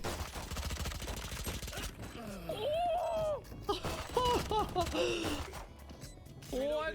You hit me in the head. 2 in the body. What? NT. Last player standing. This map is so goofy. Holy shit. I don't even think you can play Cypher on Bisa here. You can. It's a little funky though. What trips can you place? So you can put a trip for you do a one-way on Link, but then you'd have to hold pulse. Okay. And you have a trip that goes like right here. Huh. You put one cage right here in the middle. This forces them to either take sight, or like they either have to push out in out in the open to sight, or they hide behind here and you can wallbang this from hulls. Interesting.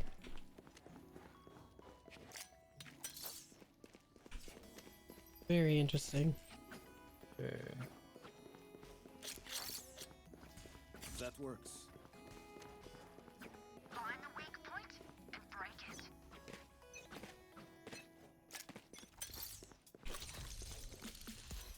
Oh, Hey man. I hear some A main gamers. Oh, yep. Go. You're gonna push up in a second. Going third. Going third.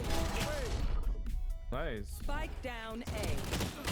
Oh! 80. I forgot I have 80 ping. Fuck. Oh my god, you dirty dog, you. You dirty dog! No way! One enemy remaining. No way! She's in the corner. Oh my god, you actually got both! Both! Dude, this is why. I feel like a mouse cipher. Holy shit. I love Pearl. Oh my fucking god. It's just too easy. Oh my god. That was like the most like dumb trips I've seen too, because like there's such like situationally based trips and you got both. You got both. Because the thing is what people do is the second you pop these cages right here, Oh my god. everybody moves into sight. The only way that's safe is probably the right side. Suppressing. Teleport's ready. It's mid.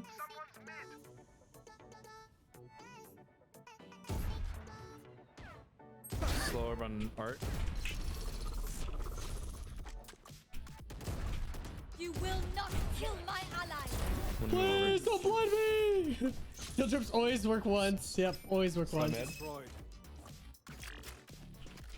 Got my van. Oh, this isn't even mine. No, you say that, but I'll make it work again. True, true.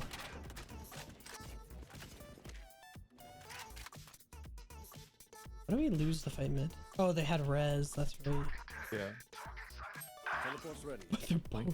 They're both mid.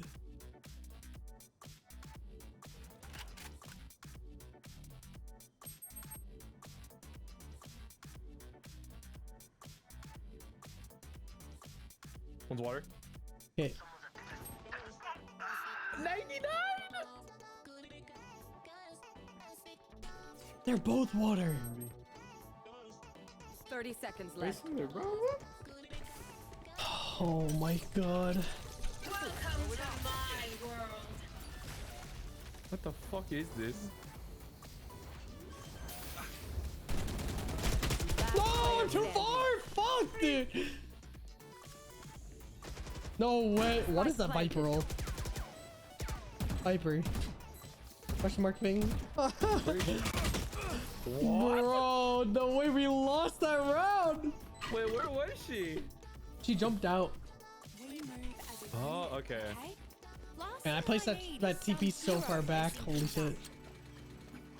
All good. They are so dead. That's a good spot. Oh my god. It's so delayed. I placed the trip and it's placed out like a second later.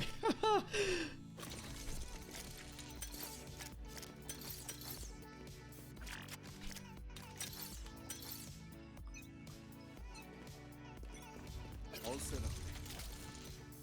Hey, They're going A, they're going A. Slower. 100%. Good dogging. Oh! The dog missed my trip. It missed you. Oh, why would she fucking throw a flashlight?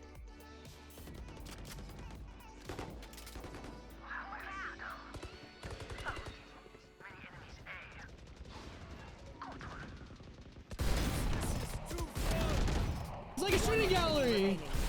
What the fuck? It's like a shooting gallery. They're all lined up, and I just bonk, bonk, bonk. Bro, they're so paranoid of your sit-ups. They were so afraid. These guys take their time. They do. I'm just more surprised that Fade missed my trip, but all right. It's too free. It is too free. Yeah, I don't know. She missed it and then she dogged again and got it. That was kind of cringy.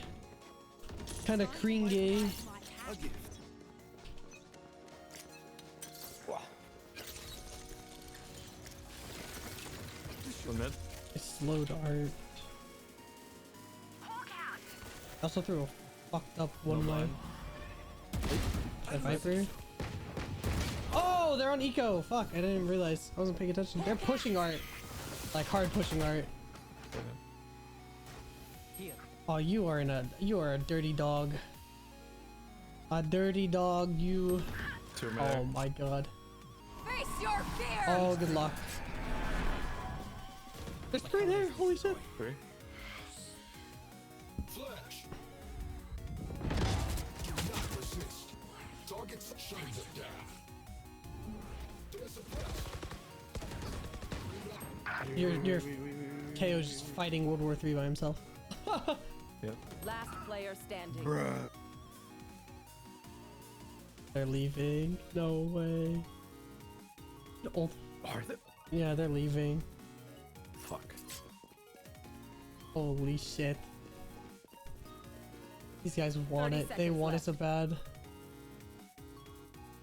Spike planted.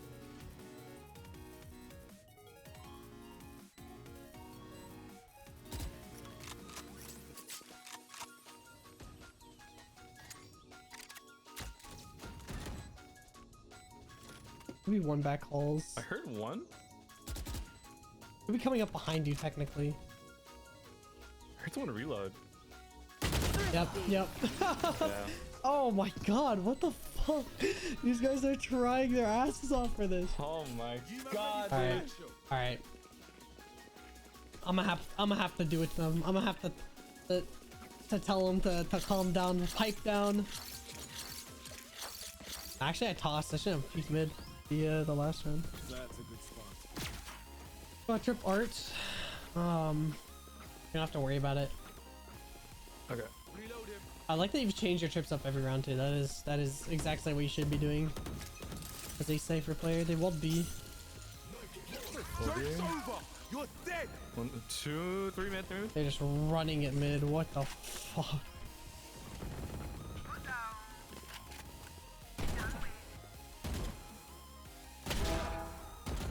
Get out of my game!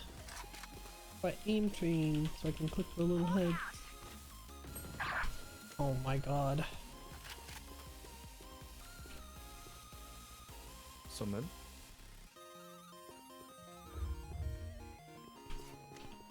One enemy remaining. I think the last one is just like in their B main, not pushing. Oh, she's mid. Holy shit. You will not kill my And she got the ally. res. Oh, it's okay. They're going art. They're slowed. Just hold. No, you're too far away. I was gonna say hold you, Kim.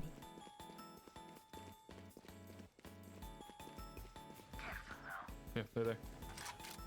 One enemy remaining. This one's planning. Yes. Spike planted. They're there. Nice.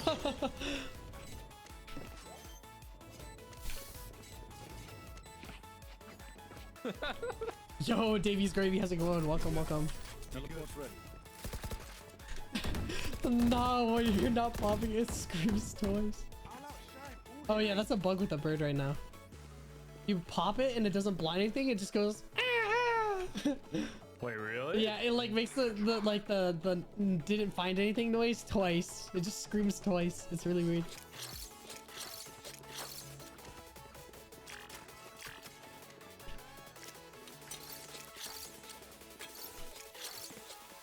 Do you want to live on campus by any chance? I do not, unfortunately. Actually no, fortunately I live off campus. I would not want to live on campus, I'm sorry. Damn. I lived on campus for a year. I As we and all do. it was like the size of a closet. My room was. Like my room right now is small, but it is like at least 3 times bigger than my old room. What the fuck is happening over here? Everyone's fucking dying. I can fucking tell you.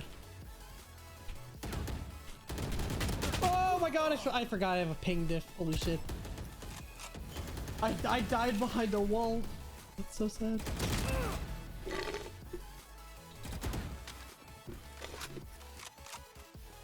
Also, I noticed a bad habit that you do. Crouching, yeah. No, not crouching. Whenever you like miss or something, you like swing your mouse right and back and forth randomly.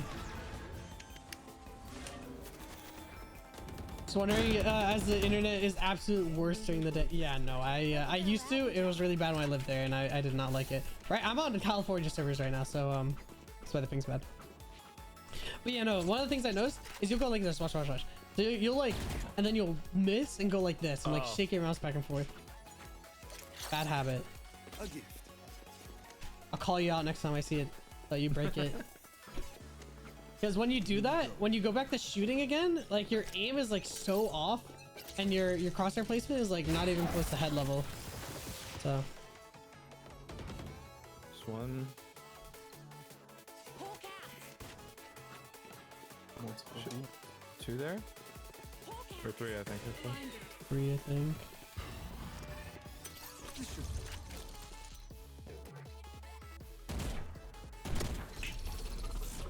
I saw 3. Phoenix mid.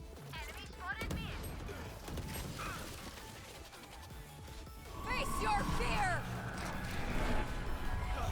No, she crouched. Oh man. You sprayed through the box. Oh. Nice. Planted. So why are you aiming so low?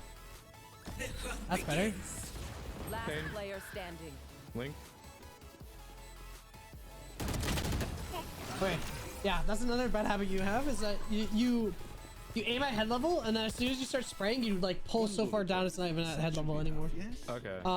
So one of the things with the Phantom and the Vandal, and technically all the guns in this game, so CSGO had static spray patterns, right, where they didn't change at all. Yeah. In this game, they're dynamic, but they're only dynamic in the horizontal plane. So if you like spray vertically, it's the pull down is the same pull the entire way down, like every time you spray it. So it will always be a certain like spray pattern for the straight up and down, right? So you're pulling like way too far down right now. Or aiming. Yeah. Hold on. There my cams. You're shooting me, dugout.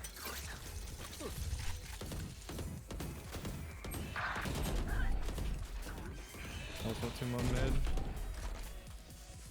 Spike planted. Or not that Baby's guy. Gravy, thank you so much for the follow. Welcome to the homie. Thanks for tuning in. It's fine. Nice. One Should be here. Yeah. And I think there's one still default. not kill my ally. Oh. I forgot. Stinger. Last player Yeah, all good, all good.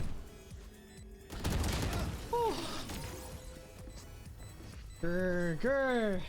All good, all good. I wanted to spray that res down. Which gun to pick this time? All Gucci. Yeah, with the Phantom, like just take out the gun real quick. And so like aim at head level and just like gently pull down, and you'll see it's not a lot of recoil for the vertical.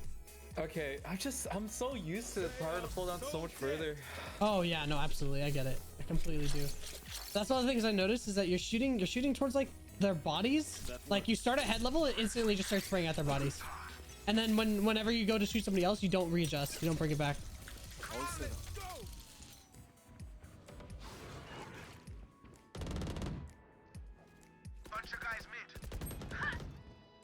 Uh-oh.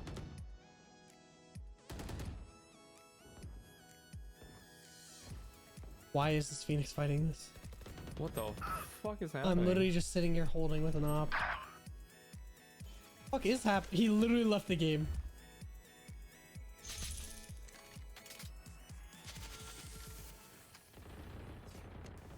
Last player standing. 1v5.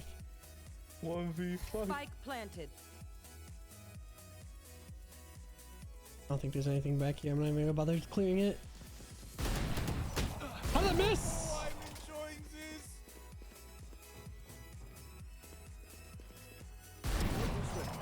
My God.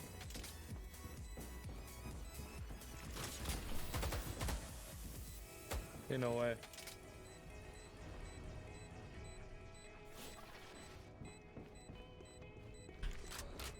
Fuck me, man! I pulled out the other gun. Oh my God. Dude, these guys are playing like pussies, man. Come on. Why are you hiding? Why are you playing post Oh plan? my God. Why? There's no reason. It's an unrated. Fight me. Don't try to run away from the 1v5. Oh my God. That's a good start. I love being down a player. Hey, it's all good. It's all good. I like this. This game matters much. Here. Come on, there we go.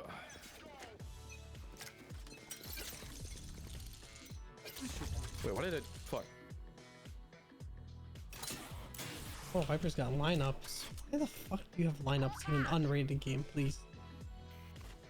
Like, don't you have any pride at all?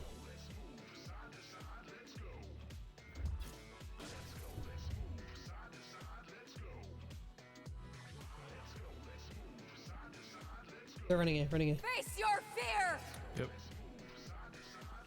They're already up. Enzo. Welcome to my world. Spike planted.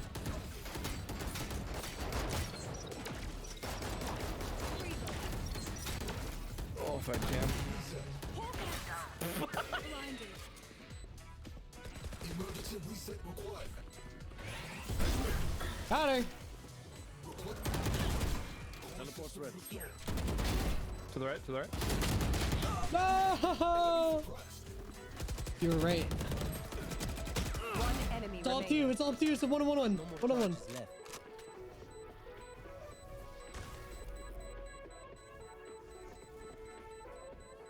Last player Empty. standing. All good, all good. Yeah, and that's it. In that situation, what you want to do is instead of trying to like find her, tap the bomb because she has to push you, right? So Switching sides. if she plants at an angle that's like this, right? You know that she's not on the left side. That's for sure as day. So what you have to do is like hold this angle for when she re-swings it, and because apparently she was one shot, I mean, it would have made it easy. Man. Okay. All good, all good.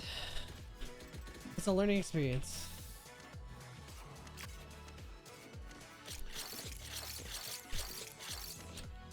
In addition, another thing that you can do if you want to get better at the game overall is just like watch higher level people play and see what they do differently compared to what you would do, and then try to like, you know, adapt your playstyle to fit like what they do and reflect off of that. So for example, like why would I do a different play than you did there? Or for example, like maybe they place different trips or play in a different fashion. Oh my God, Sage, please. Literally on 80 ping. Oh, Viper, why are you playing with smokes?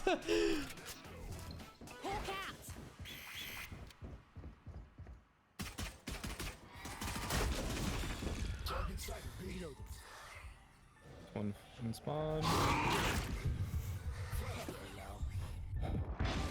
Oh my God, RKO's on a shooting gallery. Last player standing. Knocked him. Yep. All good, it's all good. I'm just gonna say, if you hit tab, it's not our fault.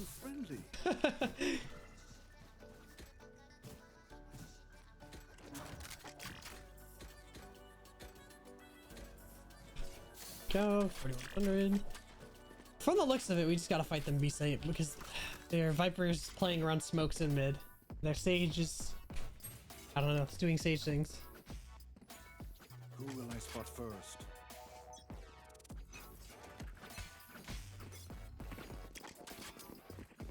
Drop the spike. No one? Hawk out. I have such bad ping that flash didn't blind me. There.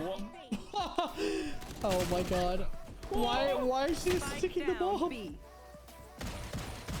Last player standing. Okay. Oh my god. Dude, you see the aim punch from the shotgun? What is this? That's holy shit. Sure you take advantage. God damn. This is disgusting. All good, it's all good.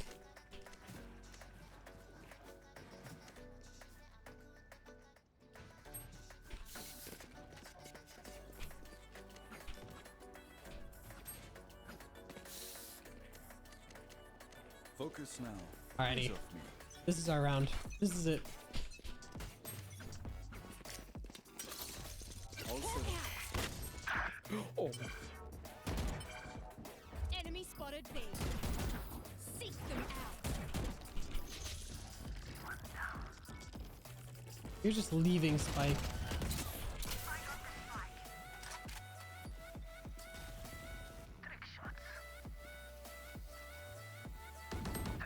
Link. Whoa! Bro, the ping diff is insane! Bro, 80 ping is... Oh my god. Do you know what's actually really funny about this game? Is that the ping in this game is made in... Like, the netcoding in this game is made in a way so that if you are...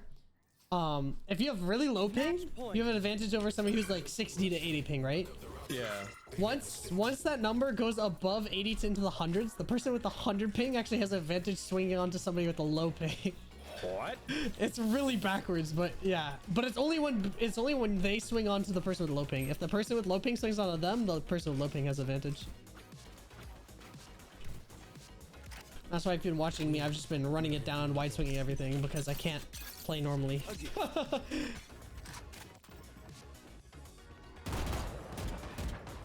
spotted B.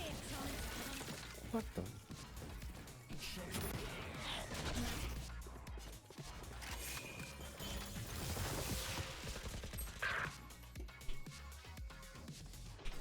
Joke's over! You're dead!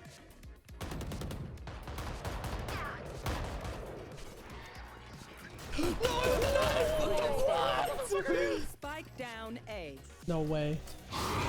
I went for the knife and I got absolutely rolled. Hello, Sky? Sky? Bro, and rated games are so fucking funny. What the? Oh my god.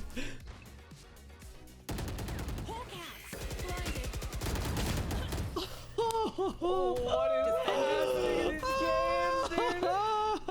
Holy shit. Oh my god. This is what it feels like in my comp games. It's okay. This is the exact same fucking feeling. Oh my god. I did not envy that. Holy Dude, shit. it's straight up like I will always have probably at least 2 or 3 people sub 10. Oh my god. Doesn't matter. It doesn't matter. Either someone leaves or just everybody's sub 10. That's just how all of my games have been going. Holy shit. Yeah, I don't envy that at all. What the fuck? Damn. It's unreal. I'm. Yeah, I can tell. I don't know. I can tell. Holy shit. Damn, NT. NT. Alrighty. Well, that's all the time that I have. So let's go ahead and see if there's anybody that we can raid. Yeah. Heck yeah. Are you streaming by perchance? No. Okay. I'm way too tired. All good. Understandably so. I get it. Let's see. No, let's go to raid Sophia. Sophia streaming. Alrighty. This. Do / raid. There we go. Thank you so much for coming out, and I hope you learned some stuff. And if you have any questions after this, like at all, feel free to reach out, ask, and I am totally down. Yeah. I know that you're like, yeah, there's some like ones that it's very specific examples that I have to ask. So if you have any questions, yeah, feel free to ask. No, dude, thank you so much for doing this. Of honestly. course. Yeah. Alrighty. Well, guys, you know the drill. If you guys have your most, please use the first one. If you don't, feel free to use the second one. Thank you all so much for coming out, and I hope to see you all next time. Ta-ta, friends. Bye-bye.